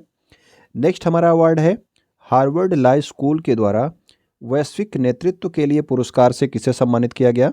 तो हार्वर्ड लॉ स्कूल, इसने जो है वैश्विक नेतृत्व के लिए पुरस्कार दिया है जस्टिस डी.वाई. चंद्रचूड़ को। तो जस्टिस डी.वाई. चंद्रचूड़ के बारे में आपको पता ही है, ठीक है ना। तो ये आपके सुप्रीम कोर्ट के क्या हैं, मुख्य न्यायाधीश। इन्हें दिया गया है वैश्विक नेतृत्व के लिए ग्लोबल पुरस्कार हार्वर्ड लॉ स्कूल की तरफ से। अब देखते हैं गोल्डन ग्लोब अवार्ड 2023, और इसमें जो सबसे इम्पोर्टेंट रहा वो आपका रहा बेस्ट ओरिजिनल सॉन्ग। ये अवार्ड प्रदान किया गया नाटू नाटू को, और RR फिल्म का ये जो है आपका सॉन्ग था। और ये अवार्ड प्रदान किसे किया गया ये भी आप याद रखेंगे, MM कीरवानी, और इन्होंने ही ये संगीत दिया था नाटू नाटू सॉन्ग के लिए, ठीक है ना। RRR फिल्म में MM कीरवानी ने संगीत दिया था, ठीक है। सर्वश्रेष्ठ टीवी श्रृंखला चुना गया एबट एलिमेंट्री को। सर्वश्रेष्ठ अभिनेता चुने गए केविन कास्टनर येलो स्टोन के लिए। सर्वश्रेष्ठ निर्देशक चुने गए आपके स्टीवन स्पीलबर्ग द फेबलमैन्स के लिए। और सर्वश्रेष्ठ गैर अंग्रेजी भाषा फिल्म आपकी अर्जेंटीना थी 1985, ठीक है। तो आप मेनली आप याद रखना बेस्ट ओरिजिनल सॉन्ग के लिए आप संगीतकार का नाम याद रखना, MM कीरवानी को दिया गया। नाटू नाटू फिल्म, नाटू नाटू सॉन्ग है RRR फिल्म के लिए गोल्डन ग्लोब अवार्ड 2022। अगला हमारा है फिल्म RRR को किस श्रेणी में क्रिटिक्स चॉइस अवार्ड 2023 से सम्मानित किया गया। तो बेस्ट सॉन्ग के लिए भी दिया गया, इसमें भी आपका क्रिटिक्स चॉइस अवार्ड 2023। इसके अलावा बेस्ट फॉरेन लैंग्वेज फिल्म का भी क्रिटिक्स चॉइस अवार्ड किसे दिया गया, RRR फिल्म को, ठीक है ना। वर्ष 2022 के लिए देश के नंबर 1 पुलिस थाने का पुरस्कार किसे प्रदान किया गया। तो 2022 के लिए देश के नंबर 1 पुलिस थाने का जो पुरस्कार है ये प्रदान किया गया है अस्का थाना, और ये कहाँ पे है, तो ये उड़ीसा के गंजाम जिले में स्थित है, ठीक है। तो 2022 के लिए भारत का जो है नंबर 1 पुलिस थाना का अवार्ड किसे प्रदान किया गया, तो ये अस्का थाना को प्रदान किया गया है गंजाम जिला उड़ीसा को, ठीक है। याद रखिएगा ये वाला आपका ज़्यादा इंपॉर्टेंट हो सकता है। महाराष्ट्र सरकार के द्वारा पहला डॉक्टर पतंगराव कदम पुरस्कार 2023 से किसे सम्मानित किया गया। तो डॉक्टर पतंगराव कदम पुरस्कार ये दिया गया आधार पूनावाला को। तो आधार पूनावाला का नाम आप किस कंपनी से संबंधित जानते हैं, तो आप लोग को अगर पता हो तो आप कमेंट करके बता सकते हैं, ठीक है। तो इन्हें महाराष्ट्र सरकार के द्वारा डॉक्टर पतंगराव कदम पुरस्कार प्रदान किया गया। न्यूयॉर्क में आयोजित 71वां मिस यूनिवर्स 2022 किससे चुना गया। तो 71वां जो है ये प्रतियोगिता हो रहा था, आयोजित कहाँ पे हो रहा था, तो न्यूयॉर्क में। और अमेरिका की ही बोनी गैब्रियल को जो है इसमें मिस यूनिवर्स 2022 चुना गया है, ठीक है। तो बोनी गैब्रियल अमेरिका की हैं, इन्हें जो है 71वां मिस यूनिवर्स 2022 के लिए चुना गया। महाराष्ट्र में आयोजित अजंता एलोरा अंतर्राष्ट्रीय फिल्म फेस्टिवल में किस फिल्म को गोल्डन कैलासा अवार्ड, ठीक है, तो ये अवार्ड का नाम याद रखना, गोल्डन कैलासा अवार्ड ये दिया गया। तो ये दिया गया नानेरा फिल्म को, और नानेरा एक राजस्थान की फिल्म है, ठीक है, राजस्थानी फिल्म है नानेरा। इसे जो है गोल्डन कैलासा अवार्ड दिया गया अजंता एलोरा अंतर्राष्ट्रीय फिल्म फेस्टिवल में, ओके। अगला हमारा है तमिलनाडु मर्केंटाइल बैंक लिमिटेड को सर्वश्रेष्ठ लघु बैंक पुरस्कार 2022 से किसके द्वारा सम्मानित किया गया। तो नितिन गडकरी ने सम्मानित किया है। आप याद रखना किस बैंक का नाम, तमिलनाडु मर्केंटाइल बैंक लिमिटेड को, और कौन सा अवार्ड दिया गया, सर्वश्रेष्ठ लघु बैंक पुरस्कार, ठीक है। तो ये इंपॉर्टेंट है, ये नहीं कि किसने दिया, ये आप नहीं भी याद रखेंगे चलेगा, लेकिन सर्वश्रेष्ठ लघु बैंक का पुरस्कार तमिलनाडु मर्केंटाइल बैंक लिमिटेड को प्रदान किया गया नितिन गडकरी के द्वारा। केंद्रीय मंत्री अनुराग ठाकुर के द्वारा वैज्ञानिक श्रेणी के अंतर्गत इंडियन अचीवर्स अवार्ड 2022 किसे प्रदान किया गया। तो R विष्णु प्रसाद को ये अवार्ड दिया गया, ठीक है ना। किस श्रेणी में दिया गया, तो वैज्ञानिक श्रेणी में। तो श्रेणी भी आपको याद रखना है, श्रेणी के अंदर वैज्ञानिक श्रेणी के अंतर्गत इंडियन अचीवर्स अवार्ड 2022 किसको दिया गया, तो ये दिया गया R विष्णु प्रसाद को। अब देखिए अगला हमारा है सुभाष चंद्र बोस आपदा प्रबंधन पुरस्कार 2023 संस्थागत श्रेणी में किसे प्रदान किया गया। तो ये आपके सुभाष चंद्र बोस की जयंती पर यानी कि 23 जनवरी को दिया जाता है सुभाष चंद्र बोस आपदा प्रबंधन पुरस्कार, और ये दिया गया उड़ीसा राज्य का जो आपदा प्रबंधन प्राधिकरण है इसके अलावा लुंगफेई फायर स्टेशन जो कि कहाँ पे है, मिजोरम में है। इन दोनों को जो है आपका सुभाष चंद्र बोस आपदा प्रबंधन पुरस्कार 2023 प्रदान किया गया। तो उड़ीसा राज्य के आपदा प्रबंधन प्राधिकरण को, और लुंगफेई फायर स्टेशन जो कि कहाँ पे है, मिजोरम राज्य में स्थित है। नेक्स्ट हमारा है राष्ट्रपति द्रौपदी मुर्मू के द्वारा 11 बच्चों को प्रधानमंत्री राष्ट्रीय बाल पुरस्कार प्रदान किए गए। ठीक है, किसने दिए हैं? राष्ट्रपति ने दिए हैं। 11 बच्चों को दिए हैं, ये नंबर याद रखिएगा। और इसकी पुरस्कार राशि कितनी होती है? तो राशि होती है 1 लाख रुपए। कितने बच्चों को दिया? इंपॉर्टेंट है, 11 बच्चों को दिया गया है प्रधानमंत्री राष्ट्रीय बाल पुरस्कार। ओके, पद्म पुरस्कार अभी हाल ही में प्रदान किए गए, तो याद रखना कि इस वर्ष भारत रत्न किसी को भी नहीं दिया गया। ठीक, पद्म पुरस्कार 2023 जो है इसमें भारत रत्न किसी को नहीं दिया गया। पद्मश्री पुरस्कार जो होते हैं ये 91 लोगों को पद्मश्री पुरस्कार प्रदान किए गए। पद्म भूषण पुरस्कार कुल 9 लोगों को प्रदान किए गए और पद्म विभूषण पुरस्कार कुल 6 लोगों को प्रदान किए गए। और ये पद्म विभूषण किन्हें किन्हें प्रदान किए गए, इन 6 लोगों के नाम आपका इंपॉर्टेंट हो सकता है, इसे आप ध्यान रखेंगे। पद्म विभूषण 6 लोगों को कौन कौन से हैं ये? श्रीनिवास वर्धन, इन्हें विज्ञान और इंजीनियरिंग के क्षेत्र में मिला। ठीक है ना, यूएसए के हैं। बालकृष्ण दोषी को जो है वास्तुकला यानी कि आर्किटेक्चर के क्षेत्र में मिला है। जाकिर हुसैन को कला के क्षेत्र में मिला है। एस.एम. कृष्णा को जो है ये आपके सार्वजनिक मामलों के मामले में मिला है, यानी कि ये कोई नेता होंगे। दिलीप महालनोबिस, ये जो है इन्हें जो है मेडिकल के लिए मिला है। ठीक है ना, और मुलायम सिंह यादव, इन्हें भी सार्वजनिक मामले के लिए दिया गया। तो ये आपके 6 पद्म विभूषण हैं। ये 6 पद्म विभूषण आप ध्यान रखेंगे, 3-4 बार देखेंगे, आपको ध्यान रहेगा। आईजीबीसी के द्वारा किस रेलवे स्टेशन को ग्रीन रेलवे स्टेशन प्रमाणन की प्लैटिनम रेटिंग से सम्मानित किया गया? तो ग्रीन रेलवे स्टेशन का सर्टिफिकेशन किसे दिया गया? तो ये दिया गया विशाखापत्तनम रेलवे स्टेशन को। ठीक है ना, इंडियन ग्रीन बिल्डिंग कांग्रेस इसका जो है फुल फॉर्म होता है आईजीबीसी का। ठीक है ना, इसने ग्रीन रेलवे स्टेशन सर्टिफिकेशन किसे दिया है? तो ये दिया गया आपके विशाखापत्तनम रेलवे स्टेशन को। तो ग्रीन रेलवे स्टेशन इसकी जो है प्लेटिनम रेटिंग दी गई इसे। ओके, आईसीसी अवार्ड अभी हाल ही में प्रदान किए गए, तो याद रखना आईसीसी अवार्ड इंपॉर्टेंट होते हैं। आप याद रखना कि सर्वश्रेष्ठ T20 क्रिकेटर किसे चुना गया? तो ये चुना गया है आपके सूर्य कुमार यादव को। T20 महिला क्रिकेटर कौन चुनी गई? तो ये है आपकी तहालिया मैकग्रॉथ। तो ये कहाँ की हैं? तो ऑस्ट्रेलिया की हैं। आईसीसी पुरुष test cricketer of the year, तो टेस्ट क्रिकेटर की बात हो रही है, तो टेस्ट क्रिकेटर चुना गया आपका बेन स्टोक्स के, जो कि आपके इंग्लैंड के हैं। और आईसीसी पुरुष में one day cricketer of the year किसे चुना गया? और इसी जो one day cricketer of the year होता है इसी को जो है गारफील्ड सोबर्स ट्रॉफी भी कहा जाता है। और ये चुना गया बाबर आजम को। ठीक है, आपके आईसीसी के सर्वश्रेष्ठ पुरुष क्रिकेटर ऑफ द ईयर हैं ये। और आईसीसी की महिला की one day cricketer of the year कौन चुनी गई? तो ये चुनी गई नेट सीबर, जो कि इंग्लैंड की हैं। ठीक है ना, इमर्जिंग महिला क्रिकेटर ऑफ द ईयर कौन चुनी गई? तो इमर्जिंग महिला क्रिकेटर ईयर आपकी रेणुका सिंह चुनी गई, भारत की हैं। स्पिरिट ऑफ द क्रिकेट किसे दिया गया? तो स्पिरिट ऑफ द क्रिकेट का अवार्ड दिया गया आसिफ शेख को, जो कि किस देश के खिलाड़ी हैं? तो ये आपके नेपाल देश के खिलाड़ी हैं। ठीक है, अब देखते हैं अगला क्वेश्चन। किस देश ने महिला क्रिकेटरों को सम्मानित करने के लिए डेबी हॉकले मेडल प्रदान करने की घोषणा की है?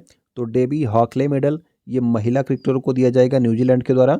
और पुरुषों के लिए कौन सा अवार्ड है? तो रिचर्ड हेडली मेडल जो है ये पुरुषों को दिया जाता है, याद रखेंगे। और डेबी हॉकले मेडल स्टार्ट किया गया है न्यूजीलैंड में महिला क्रिकेटरों को सम्मानित करने के लिए।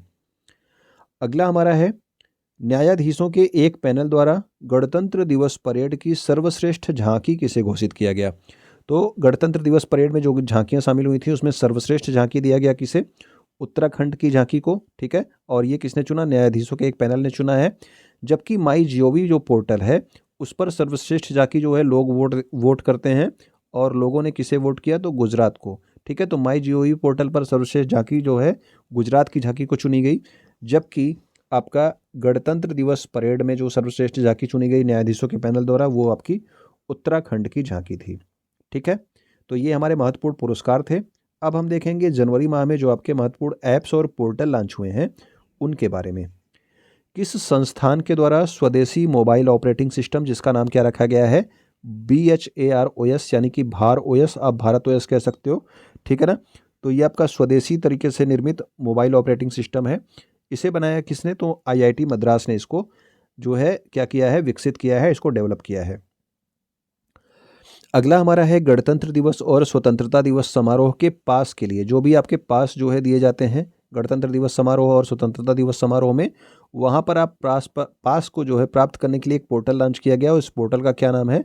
तो इस पोर्टल का नाम है आमंत्रण प्रबंधन पोर्टल। ठीक है, तो आमंत्रण प्रबंधन पोर्टल दिया गया है, प्रदान किया गया, स्टार्ट किया गया है। ठीक है, स्वतंत्रता दिवस और गणतंत्र दिवस पर पास जो है प्रदान करने के लिए। नेक्स्ट हमारा है 9 जनवरी 2023 को कौन सा 24/7 यानी कि 24 घंटे और सातों दिन सबसे तेज भुगतान ऐप लॉन्च किया गया? तो ये ऐप का नाम है पे रूप। ठीक है, तो पे रूप नाम का एक एप्लीकेशन लॉन्च किया गया है। ठीक है ना, जो कि आपका सबसे तेज भुगतान ऐप होगा। ओके। वाणिज्य और उद्योग मंत्री पीयूष गोयल के द्वारा स्टार्टअप मेंटरशिप के लिए कौन सा पोर्टल प्रारंभ किया गया? तो स्टार्टअप्स जो आपके होते हैं उनको मेंटरशिप प्रदान करने के लिए एक पोर्टल स्टार्ट किया गया जिसका नाम है मार्ग पोर्टल। किसने स्टार्ट किया? तो वाणिज्य और उद्योग मंत्री पीयूष गोयल ने। तो ये मार्ग पोर्टल किस लिए है ये भी आप जरूर याद रखना। स्टार्टअप्स को मेंटरशिप प्रदान करने के लिए स्टार्ट किया गया है। ओके। नेक्स्ट हमारा है हाल ही में लॉन्च ई निरीक्षण सॉफ्टवेयर के माध्यम से किन क्षेत्रीय भाषाओं में उच्चतम न्यायालय के निर्णयों का अनुवाद किया जाएगा? तो उच्चतम न्यायालय के निर्णय इंग्लिश में आते हैं। ठीक है, अब जो है इसे हिंदी, तमिल, गुजराती और ओडिया में उपलब्ध कराया जाएगा। किस सॉफ्टवेयर के द्वारा? तो ई निरीक्षण सॉफ्टवेयर के माध्यम से जो है इन्हें इन क्षेत्रीय भाषाओं में उपलब्ध कराया जाएगा। ठीक है, हिंदी, तमिल, गुजराती और ओडिया चारों लैंग्वेज का नाम याद रखना, क्योंकि ये क्वेश्चन आपसे उच्चतम न्यायालय से संबंधित है तो आपसे पूछा जा सकता है। केंद्र सरकार द्वारा यू विन पोर्टल किस उद्देश्य से लॉन्च किया गया? तो यू विन पोर्टल जो है ये इस पर जो है गर्भवती महिलाएं अपना पंजीकरण कर सकती हैं। जो आपका यू विन पोर्टल है इस पर उनके प्रसव का रिकॉर्ड भी रखा जाएगा और उन्हें जो टीकाकरण है इसकी भी जानकारी डिजिटली रूप से मिलेगी। कब जो है कौन सा टीका लगवाना है वो ऑटोमेटिक उनके पे मैसेज आएगा। ठीक है ना, तो ये कौन सा पोर्टल है? You win portal. नेक्स्ट हमारा है केंद्रीय बंदरगाह, नौवहन और राजमार्ग मंत्रालय के राष्ट्रीय लॉजिस्टिक पोर्टल को किसने लॉन्च किया? तो याद रखना कि ये आपका राष्ट्रीय लॉजिस्टिक पोर्टल मरीन के नाम से मरीन के लिए लॉन्च किया गया है और इसे लॉन्च किया गया किसके द्वारा? तो सर्बानंद सोनोवाल के द्वारा। ठीक है, राष्ट्रीय लॉजिस्टिक पोर्टल केंद्रीय बंदरगाह, नौवहन और राजमार्ग मंत्रालय ने इसे प्रारंभ किया है। तो ये महत्वपूर्ण ऐप्स और पोर्टल्स थे जो अभी आपके जनवरी माह में लॉन्च हुए। अब देखते हैं रक्षा संबंधित करंट अफेयर्स यानी डिफेंस से संबंधित करंट अफेयर्स को। भारत के द्वारा किस देश की नौसेना के साथ वरुण नाम का एक द्विपक्षीय अभ्यास के 21वें संस्करण का आयोजन किया गया? तो जो आपका वरुण युद्ध अभ्यास होता है ये किसके किसके मध्य होता है? फ्रांस और इंडिया के मध्य में होता है। ठीक है ना, तो याद रखना फ्रांस और इंडिया के मध्य में होता है आपका वरुण युद्ध अभ्यास। और ये किसका युद्ध अभ्यास है? तो नौसेना का युद्ध अभ्यास है। इसके 21वें संस्करण का आयोजन किया गया है। ठीक है, अगला हमारा है हाल ही में एफपीवी श्रृंखला का अंतिम पोत आईसीजीएस कमला देवी को कहाँ कमीशन किया गया? तो आईसीजीएस कमला देवी ये आपका एफपीवी श्रृंखला का जो है अंतिम पोत है और इसे कमीशन किया गया है कहाँ से? कोलकाता से। ठीक है, नाम याद रखना, आईसीजीएस कमला देवी को कमीशन किया गया कोलकाता से। हाल ही में किन देशों के बीच पहला संयुक्त प्रशिक्षण अभ्यास साइक्लोन फर्स्ट जो है इसका नाम है साइक्लोन फर्स्ट और ये जैसलमेर राजस्थान में आयोजित किया गया? तो मिस्र जो है आपको पता है कि इस अभी जो है भारत का साझेदार बना है। भारत के जो है गणतंत्र दिवस में भी आया था और भारत और मिस्र के मध्य में पहली बार संयुक्त प्रशिक्षण अभ्यास हुआ। कहाँ पे? जैसलमेर राजस्थान में, जिसका नाम क्या था? साइक्लोन 1। ओके। हाल ही में टाटा बोइंग एरोस्पेस ने पहली बार भारतीय सेना के लिए कौन सा हेलीकॉप्टर डिलीवर किया है? तो भारतीय सेना के लिए ये बोइंग आपकी अमेरिका की कंपनी है, टाटा आपकी इंडिया की कंपनी है। इन दोनों ने मिल कर के AH-64 अपाचे हेलीकॉप्टर का निर्माण किया है और ये भारतीय सेना को सौंपा है। AH-64 Apache helicopter Tata Boeing aerospace ने भारतीय सेना को सौंपा है, एक हेलीकॉप्टर है। ओके। प्रोजेक्ट 75 के तहत भारतीय नौसेना में किस स्कॉर्पियन पनडुब्बी को शामिल किया गया अभी हाल ही में? तो INS वागीर। ठीक है, प्रोजेक्ट 75 के तहत आपको पता है कि 6 जो है पनडुब्बियाँ बनाई जा रही हैं और इसमें अभी 5वीं जो पनडुब्बी थी इसको शामिल किया गया जिसका नाम है INS वागीर। अभी एक और शामिल किया जाएगा जिसका नाम क्या है? INS वागसीर। इसे अभी शामिल नहीं किया गया, इसे अभी बाद में शामिल किया जाएगा।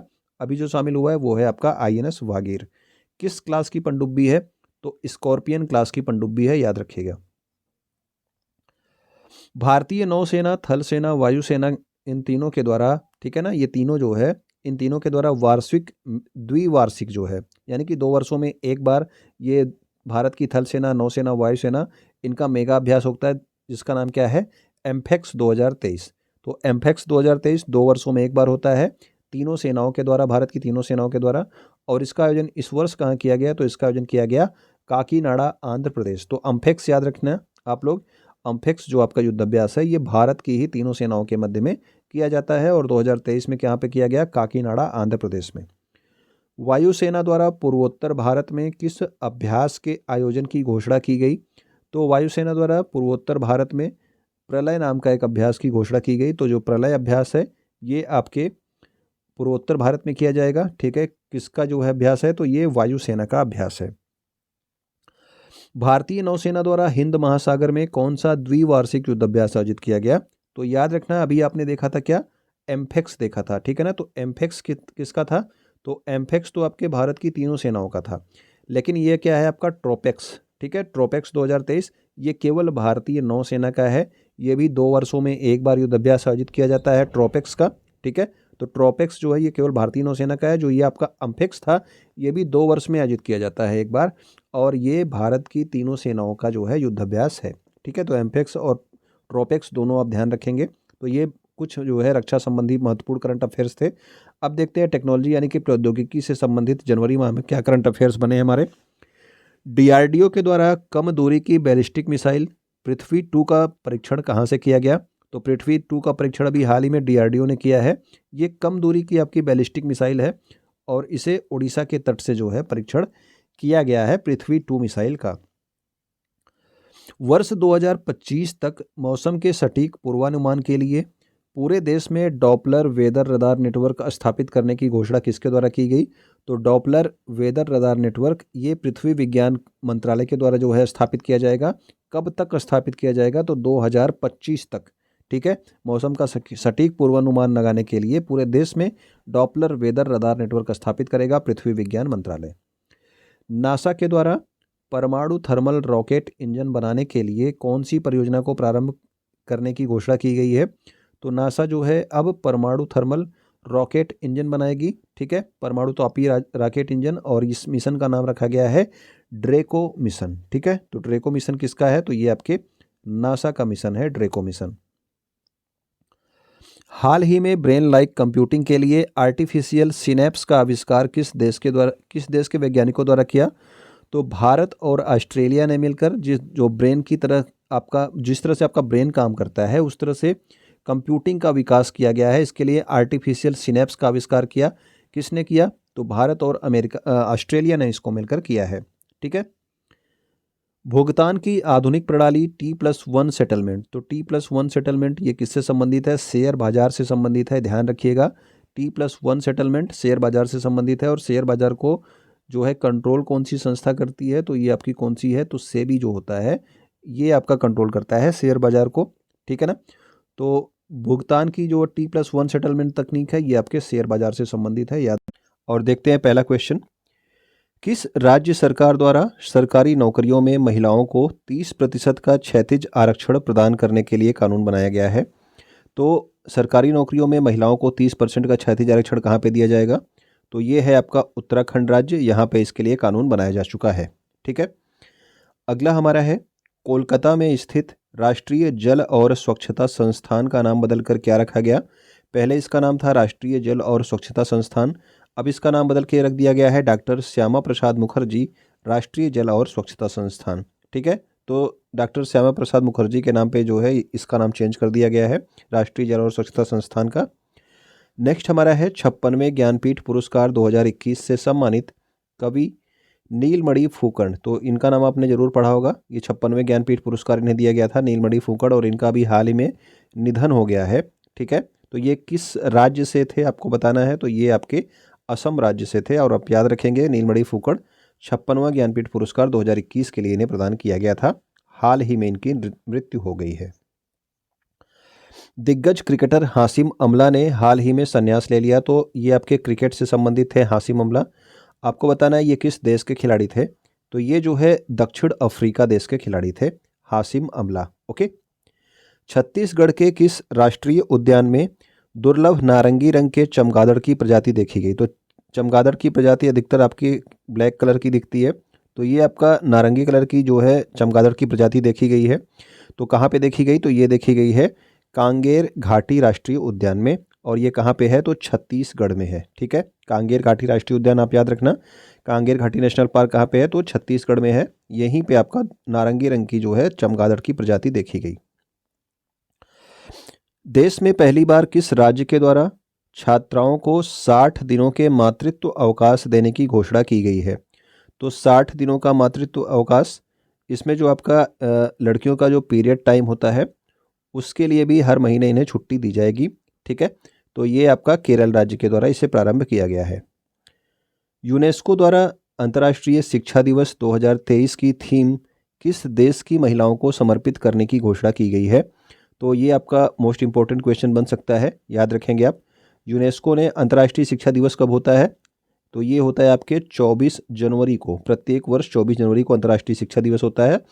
और 2023 की जो थीम है ये समर्पित की गई किसे? तो अब अफगानिस्तान को जो है समर्पित किया गया है। ठीक है, यूनेस्को ने इसे समर्पित किया है अफगानिस्तान की महिलाओं के लिए। श्री गुरु गोविंद सिंह जी का कौन सा प्रकाश पर्व मनाया गया? तो श्री गुरु गोविंद सिंह का जो है ये 356वां प्रकाश पर्व मनाया गया है इस वर्ष। प्रधानमंत्री नरेंद्र मोदी ने पश्चिम बंगाल की पहली वंदे भारत एक्सप्रेस ट्रेन की किस मार्ग पर प्रारंभ किया? तो पहला जो है वंदे भारत ट्रेन पश्चिम बंगाल में स्टार्ट किया गया, और ये कहाँ से कहाँ तक स्टार्ट किया गया? तो हावड़ा से न्यू जलपाईगुड़ी। ठीक है, तो हावड़ा से न्यू जलपाईगुड़ी तक जो है स्टार्ट किया गया पहली वंदे भारत ट्रेन। जम्मू कश्मीर नहीं, कहाँ पे? पश्चिम बंगाल में। ओके। हाल ही में तेलंगाना के किस मंदिर को केंद्र सरकार की प्रसाद योजना में शामिल किया गया है? तो प्रसाद योजना में जो है तेलंगाना के भद्राचलम और रुद्रेश्वर मंदिर, इन दो मंदिरों को शामिल किया गया है। किस देश ने यूरोपीय संघ की मुद्रा को अपनाया है? तो यूरोपीय यूनियन में जो है ये शामिल था, इसने अभी मुद्रा को अपनाया है, यूरोपीय यूनियन की मुद्रा को, जिसका यूरो उस मुद्रा का नाम है। तो ये कौन सा देश है? तो ये है आपका क्रोएशिया देश, जिसने हाल ही में यूरोपीय संघ की मुद्रा यूरो को अपनाया है। मणिपुर में ज़ेलियांगरोंग समुदाय के द्वारा, तो ये समुदाय है ज़ेलियांगरोंग समुदाय, और इसका जो है एक त्यौहार है जिसका नाम है गान नगाई त्यौहार। ठीक है, और किस राज्य का है? याद रखेंगे, आपके स्टैटिक जीके में इस तरह के क्वेश्चन पूछ लेता है। गान नगाई त्यौहार ये आपके मणिपुर का है, ज़ेलियांगरोंग समुदाय का है। ठीक है ना, तो ये किस अवसर पर मनाया जाता है? तो ये फसल कटाई के पश्चात ये जो है आपका गान नगाई त्यौहार मणिपुर में आयोजित किया जाता है। मोपा इंटरनेशनल एयरपोर्ट गोवा का नामकरण किसके नाम पर किया गया? तो मोपा इंटरनेशनल एयरपोर्ट अभी गोवा में स्टार्ट हुआ, तो आपको ये जान लेना है कि अब इसका नाम जो है डॉक्टर मनोहर पर्रिकर के नाम पे जो है रख दिया गया है, मोपा इंटरनेशनल एयरपोर्ट का नाम। ठीक है ना। सतलज नदी पर 382 मेगावाट की सुन्नी बांध जल विद्युत परियोजना किस राज्य में निर्मित होगी? तो ये सतलज नदी आपको पता है कि यहाँ से होके बहती है हिमाचल प्रदेश से। ठीक है ना, तो 382 मेगावाट की सुन्नी बांध जल विद्युत परियोजना जो है हिमाचल प्रदेश में ही निर्मित होगी, सतलज नदी पर। ठीक है, तो इम्पोर्टेंट आपका सतलज नदी है, सतलज नदी पे ये बनेगी सुन्नी बांध जल विद्युत परियोजना।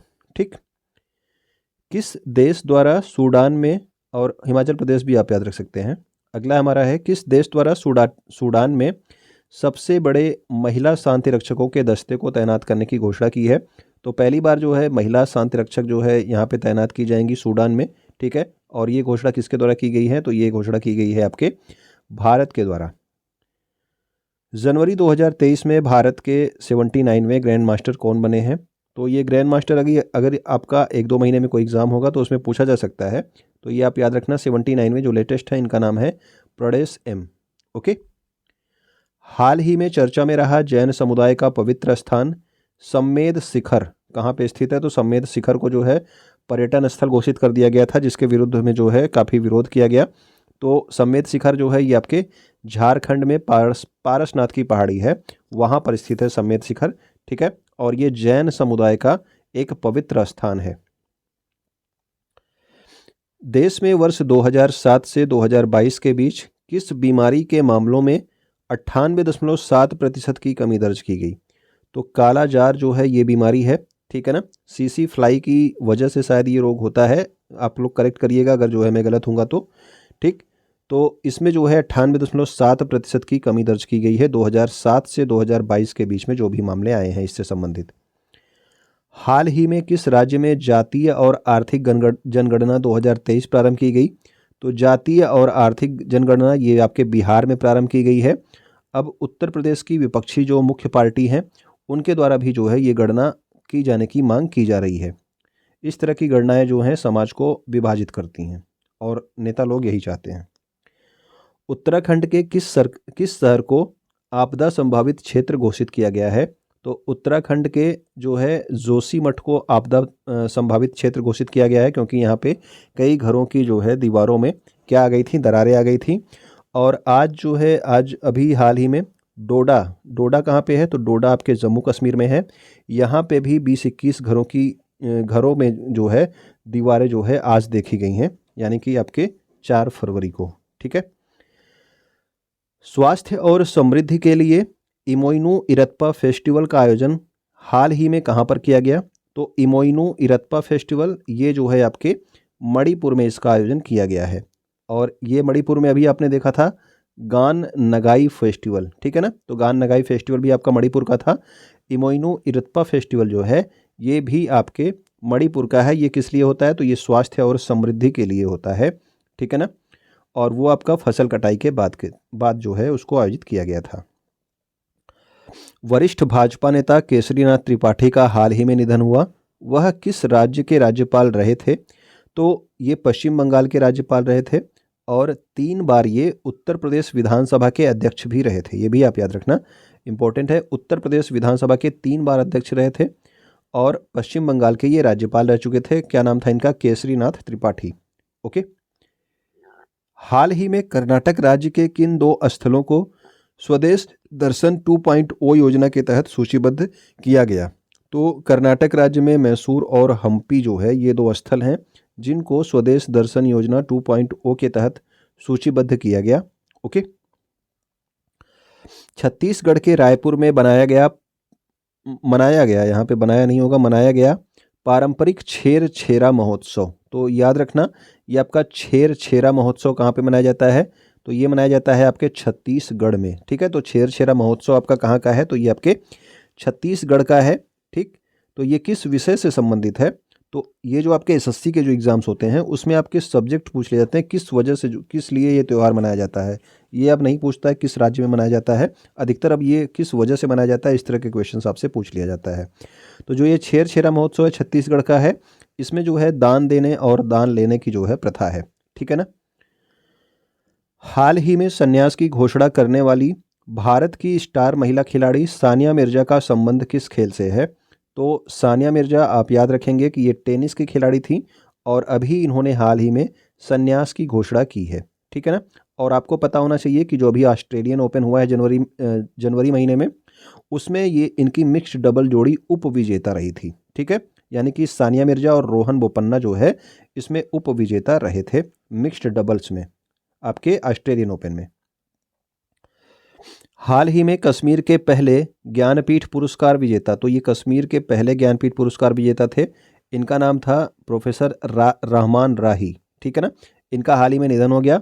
इन्हें ज्ञानपीठ पुरस्कार दिया कब गया था? तो 2007 में इन्हें ज्ञानपीठ पुरस्कार मिला था प्रोफेसर रहमान राही को, और ये कश्मीर के पहले ज्ञानपीठ पुरस्कार विजेता भी थे और इनका हाल ही में निधन हो गया।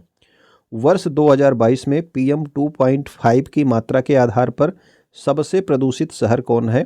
तो 2.5 जो है माइक्रोन कणों का माइक्रोन होता है पार्टिकल। हाँ, तो इसके आधार पर जो है PM 2.5 के आधार पर जो आपका दिल्ली है ये सबसे प्रदूषित शहर रहा। लेकिन अगर PM 10 की बात की जाए तो PM 10 जो है इसमें जो सबसे प्रदूषित शहर रहा वो रहा आपका गाजियाबाद। ओके, PM 2.5 दिल्ली और PM 10 जो है प्रदूषित शहर कौन रहा? तो वो आपका गाजियाबाद रहा। ऑस्ट्रेलिया द्वारा जनवरी 2023 में किस भारतीय भाषा को पब्लिक स्कूलों के पाठ्यक्रम में शामिल करने की घोषणा की गई? तो ऑस्ट्रेलिया में आपके सिख समुदाय बहुत ज़्यादा रहता है, तो वहाँ जो है पंजाबी भाषा को आपके इनके पब्लिक स्कूलों में जो है पब्लिक स्कूलों के पाठ्यक्रम में शामिल करने की घोषणा की गई है। जबकि 2021 से आपका हिंदी और तमिल पहले से शामिल थी। अब जो है 2023 में पंजाबी को भी शामिल किया गया है। ब्रिटेन के प्रिंस हैरी ने किस शीर्षक से अपना संस्मरण जारी किया? तो ये आपके ब्रिटेन के जो है राजकुमार थे हैरी, जिन्होंने जो है अपना वो राजपद वहाँ पे छोड़ दिया था, मतलब अपना जो राजघराना था उसे छोड़ दिया था। उन्होंने अपना संस्मरण लिखा है, एक पुस्तक आप समझ सकते हैं, ठीक है। इसका नाम है स्पेयर, ठीक। तो स्पेयर जो है ये किसकी पुस्तक है? तो प्रिंस हैरी की पुस्तक है। केंद्र सरकार द्वारा हाल ही में किस राज्य की ईयर ऑफ एंटरप्राइजेज परियोजना को बेस्ट प्रैक्टिस मॉडल के रूप में स्वीकार किया गया है? तो ईयर ऑफ एंटरप्राइजेज परियोजना को बेस्ट प्रैक्टिस मॉडल के रूप में स्वीकार किया गया।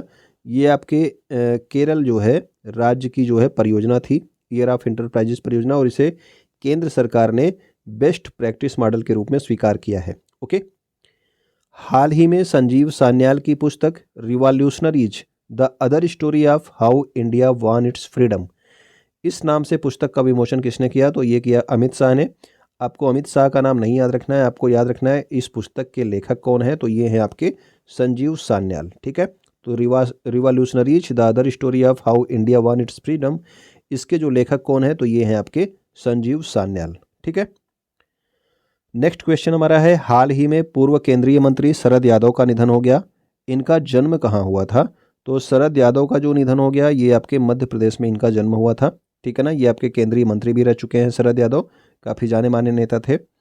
ब्रेविंग वायरल स्टॉर्म इंडियाज कोविड-19 वैक्सीन स्टोरी, ये भी एक पुस्तक का नाम है। ब्रेविंग वायरल स्टॉर्म इंडियाज कोविड-19 वैक्सीन स्टोरी, इस नाम से पुस्तक किसके द्वारा लिखी गई? तो ये लिखी गई है आशीष और सूरज के द्वारा ये पुस्तक लिखी गई है, ठीक है ना। ब्रेविंग वायरल स्टॉर्म इंडियाज कोविड-19 वैक्सीन स्टोरी, आशीष और सूरज ने लिखी है। केंद्र सरकार द्वारा 1 अप्रैल 2023 से पेट्रोल में कितने प्रतिशत एथेनॉल मिश्रण की योजना प्रारंभ की जा रही है? तो 20% जो है अब पेट्रोल में एथेनॉल मिलाया जाएगा, ठीक है। कब से ये स्टार्ट होगा? तो 1 अप्रैल 2023 से इसे स्टार्ट किया जा रहा है कि पेट्रोल में अब 20% एथेनॉल मिलाया जाएगा। ओके। हैदराबाद के आखिरी निज़ाम कौन है जिनका हाल ही में तुर्की में निधन हो गया? तो ये तुर्की में थे, ठीक है, वहीं पे इनका निधन हो गया, और ये हैदराबाद के निज़ाम के आखिरी वंशज थे, ठीक। तो इनका नाम था नवाब मीर बरकत अली खान, ठीक। तो नवाब मीर बरकत अली खान इनका नाम था, और इनका अभी हाल ही में तुर्की में निधन हो गया। ये हैदराबाद के निज़ाम थे। विश्व स्वास्थ्य संगठन द्वारा कहाँ पर इबोला वायरस के समाप्ति की घोषणा की गई? तो इबोला वायरस जो है आपके अफ्रीका में जो है ये फैला हुआ था, ठीक है। तो WHO ने अब युगांडा में जो है इबोला वायरस के समाप्ति की घोषणा कर दी है। पर्यावरण मंत्रालय द्वारा नील कुरिंजी पुष्प को संरक्षित पौधों की सूची में शामिल किया गया। तो नील कुरिंजी पुष्प जो है ये 12 वर्षों में एक बार खिलता है, ठीक है ना। ये आपका 12 सालों में एक बार खिलता है, नीले रंग का आपका पुष्प है। और ये कहाँ पे किस क्षेत्र में पाया जाता है? तो ये आपके पश्चिमी घाट का जो क्षेत्र है, केरल वाला जो क्षेत्र है, वहाँ पे ये पाया जाता है, ठीक है। तो इसे जो है पर्यावरण मंत्रालय ने संरक्षित पौधों की सूची में शामिल किया है। याद रखेंगे किस पौधे को? तो नील कुरिंजी पुष्प को। जल्लीकट्टू 2023, जिसे मट्टू पोंगल भी कहते हैं, यह किस राज्य में मनाया गया? तो जो मट्टू पोंगल है ये आपके तमिलनाडु में मनाया जाता है। तो आपका ये जल्लीकट्टू जो त्यौहार होता है इसी को मट्टू पोंगल भी कहते हैं। और जल्लीकट्टू आप पता है कहाँ का है? तो ये आपके तमिलनाडु का एक त्यौहार है। इरफान खान ए लाइफ इन मूवीज़ नामक पुस्तक के लेखक कौन है? तो इरफान खान के नाम से ए लाइफ इन मूवीज़ नामक पुस्तक के जो लेखक हैं ये हैं आपकी शुभ्रा गुप्ता, ठीक है। तो इरफान खान ए लाइफ इन मूवीज़ नामक पुस्तक के लेखक हैं आपकी शुभ्रा गुप्ता। इरफान खान एक जो है भारतीय बॉलीवुड फिल्म के एक्टर थे। हाल ही में भारत सरकार द्वारा किस राष्ट्र को पेंटावैलेंट टीकों की 12,500 खुराक देने की घोषणा की गई है? तो क्यूबा देश को जो है ये आपके पेंटावैलेंट टीकों की 12,500 खुराक जो है दान की जाएगी। किसकी तरफ से? भारत सरकार की तरफ से। ओके। एमेसन ग्रुप द्वारा कैंसर के किस प्रकार के लिए पहली जेनेरिक दवा पाल्बोसिक्लिब को लॉन्च किया गया है? तो जो आपका पाल्बोसिक्लिब है ये एक जेनेरिक दवा है। तो जेनेरिक दवा जो होती है ये आपकी क्या होती है? सस्ती हो जाती है, ठीक है ना, काफ़ी सस्ती हो जाती है जेनेरिक दवाएं। तो पाल्बोसिक्लिब जो है ये ब्रेस्ट कैंसर के लिए लॉन्च किया गया है, और किसने लॉन्च किया? तो एमएसएन ग्रुप द्वारा जो है ये लॉन्च किया गया है जेनरिक दवा पाल्बोसिक्लिब ब्रेस्ट कैंसर के लिए। भारतीय डाक विभाग द्वारा समुद्र मार्ग से पार्सल और डाक पहुंचाने की तरंग मेल सेवा कहाँ से प्रारंभ की गई? तो आपसे पूछा जा सकता है कि ये तरंग मेल सेवा क्या है।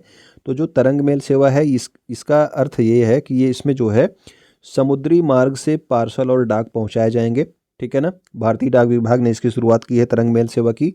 और इसका प्रारंभ कहाँ से किया गया? तो हजीरा बंदरगाह से इसका प्रारंभ किया गया। सूरत से जो है पहली बार कहाँ पे भेजा गया? तो सूरत से मुंबई भेजा गया है, ठीक है ना। किस राज्य की एटालिन जल विद्युत परियोजना को वन सलाहकार समिति द्वारा रद्द किया गया है? तो एटालिन जल विद्युत परियोजना को अरुणाचल प्रदेश के वन सलाहकार समिति द्वारा जो है, ये जो एटालिन जल विद्युत परियोजना थी ये अरुणाचल प्रदेश में बननी थी, लेकिन जब जो आपकी वन सलाहकार समिति एक बनाई गई थी उसने जो है इस परियोजना को रद्द कर दिया है, क्योंकि जो है वहाँ पे जैव विविधता पर इसका असर पड़ेगा। तो याद रखना कि जो ये इटालियन जल विद्युत परियोजना थी ये कहाँ बनने वाली थी? तो ये अरुणाचल प्रदेश में बनने वाली थी, अब नहीं बनेगी। अभी कुछ देर पहले आपने पढ़ा था सुन्नी जल विद्युत परियोजना, ठीक है। तो सुन्नी जल विद्युत परियोजना किस नदी पे है और किस राज्य में है? ये दोनों आप कमेंट करके बताएंगे अगर आप यहाँ तक वीडियो देख रहे हैं तो। हाल ही में अंडमान निकोबार द्वीप समूह के कितने द्वीपों के नाम परमवीर चक्र विजेताओं के नाम पर रखे गए हैं? तो 21 जो है परमवीर चक्र विजेताओं के नाम पर, जो आपके अंडमान निकोबार में छोटे छोटे द्वीप थे उनके नाम जो है रखे गए हैं। ओके। 74वें गणतंत्र दिवस समारोह 2023 के मुख्य अतिथि कौन थे? तो याद रखना कि इस वर्ष जो गणतंत्र दिवस समारोह बनाया गया वो 74वें क्रम का था, ठीक है ना, 2023 में। और इसमें मुख्य अतिथि बनाए गए थे अब्देल फतह अल सीसी। तो अब्देल फतह अल सीसी ये कहाँ के हैं? तो ये मिस्र देश के राष्ट्रपति हैं। इन्हें जो है गणतंत्र दिवस समारोह का मुख्य अतिथि बनाया गया। और कौन से क्रम का था? तो 74वें क्रम का था आपका ये वाला गणतंत्र दिवस 2023 का। दुनिया के पहले कोविड रोधी नासिका टीके जिसका नाम है इनकोवैक। नासिका टीका मतलब नाक से लिया जाता है ये टीका, ठीक है ना। इनकोवैक इसका नाम है। इसको मनसुख मांडविया द्वारा लॉन्च किया गया। और यह किस कंपनी के द्वारा बनाया गया है? तो जो इनकोवैक है ये भारत का पहला कोविड रोधी आपका नासिका टीका है, यानी कि नेजल वैक्सीन है, ठीक है ना, नेजल वैक्सीन है, इनकोवैक नाम है। तो भारत बायोटेक ने इसे बनाया है और इसको जो है अभी हाल ही में मनसुख मांडविया के द्वारा लॉन्च किया गया। हाल ही में वार्षिक जातीय ममानी महोत्सव 2023 का आयोजन कहाँ किया गया? तो जातीय ममानी महोत्सव 2023 का जो आयोजन किया गया ये किया गया आपके लद्दाख राज्य में, ठीक है ना। तो लद्दाख में जातीय ममानी महोत्सव 2023 का आयोजन किया गया। प्रसिद्ध प्रिज्जकर आर्किटेक्चर पुरस्कार प्राप्त करने वाले भारतीय वास्तुकार कौन है जिनका हाल ही में निधन हो गया? तो बालकृष्ण दोषी, ठीक है। तो इनका नाम आप जो है जानते होंगे, अभी हाल ही में पिछले वर्ष इन्हें आपका रॉयल गोल्ड मेडल भी मिला था, ठीक है, ब्रिटेन के द्वारा। आपका ये किसका पुरस्कार है? आर्किटेक्चर का पुरस्कार है। और इन्हें जो है प्रिज्जकर पुरस्कार भी प्राप्त हो चुका है। तो बालकृष्ण दोषी इनका हाल ही में निधन हो गया। याद रखना आर्किटेक्चर के क्षेत्र में ये अग्रणी थे।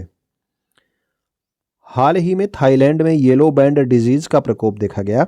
तो जो ये आपका येलो बैंड डिजीज है, एक रोग है, ये जो है किसको प्रभावित कर रहा है? तो जो ये येलो बैंड डिजीज है ये आपके समुद्री प्रवालों को प्रभावित कर रहा है। समुद्री प्रवाल आपके जो है कलरफुल होते हैं, लेकिन जहाँ पे ये येलो बैंड डिजीज का प्रकोप देखा गया वहाँ पे ये प्रवाल पीले कलर के हो गए हैं, यानी कि येलो कलर के हो गए हैं। महानदी कोलफील्ड्स ने कहाँ पर चंद्रशेखर आज़ाद इको पार्क और कोयला संग्रहालय का निर्माण किया है? तो महानदी कोलफील्ड्स ने ओडिशा में चंद्रशेखर आज़ाद इको पार्क और कोयला संग्रहालय का निर्माण किया है, ठीक है। तो महानदी कोलफील्ड्स ने चंद्रशेखर आज़ाद इको पार्क और एक कोयला संग्रहालय बनाया कहाँ पे? तो ये बनाया है ओडिशा राज्य में। नेक्स्ट हमारा है राष्ट्रपति भवन में स्थित मुगल गार्डन का नाम बदलकर क्या कर दिया गया? तो मुगल गार्डन पहले इसे कहा जाता था, ये राष्ट्रपति भवन में स्थित था, और इसका नाम बदल के अब कर दिया गया है अमृत उद्यान, क्योंकि ये आपका आज़ादी का 75वां वर्ष जो है चल रहा है। तो इसलिए जो है इसका नाम, मुगल गार्डन का नाम बदल के अमृत उद्यान रखा गया। Okay. Reserve bank of India RBI द्वारा पहली बार कौन सा बांड जारी किया गया है जिसका उद्देश्य हरित परियोजनाओं के लिए वित्तीय सहायता प्राप्त करना है? तो हरित परियोजनाओं के लिए वित्तीय सहायता प्राप्त करने के लिए सॉवरेन ग्रीन बॉन्ड जारी किया गया आरबीआई के द्वारा, यानी कि रिजर्व बैंक ऑफ इंडिया के द्वारा।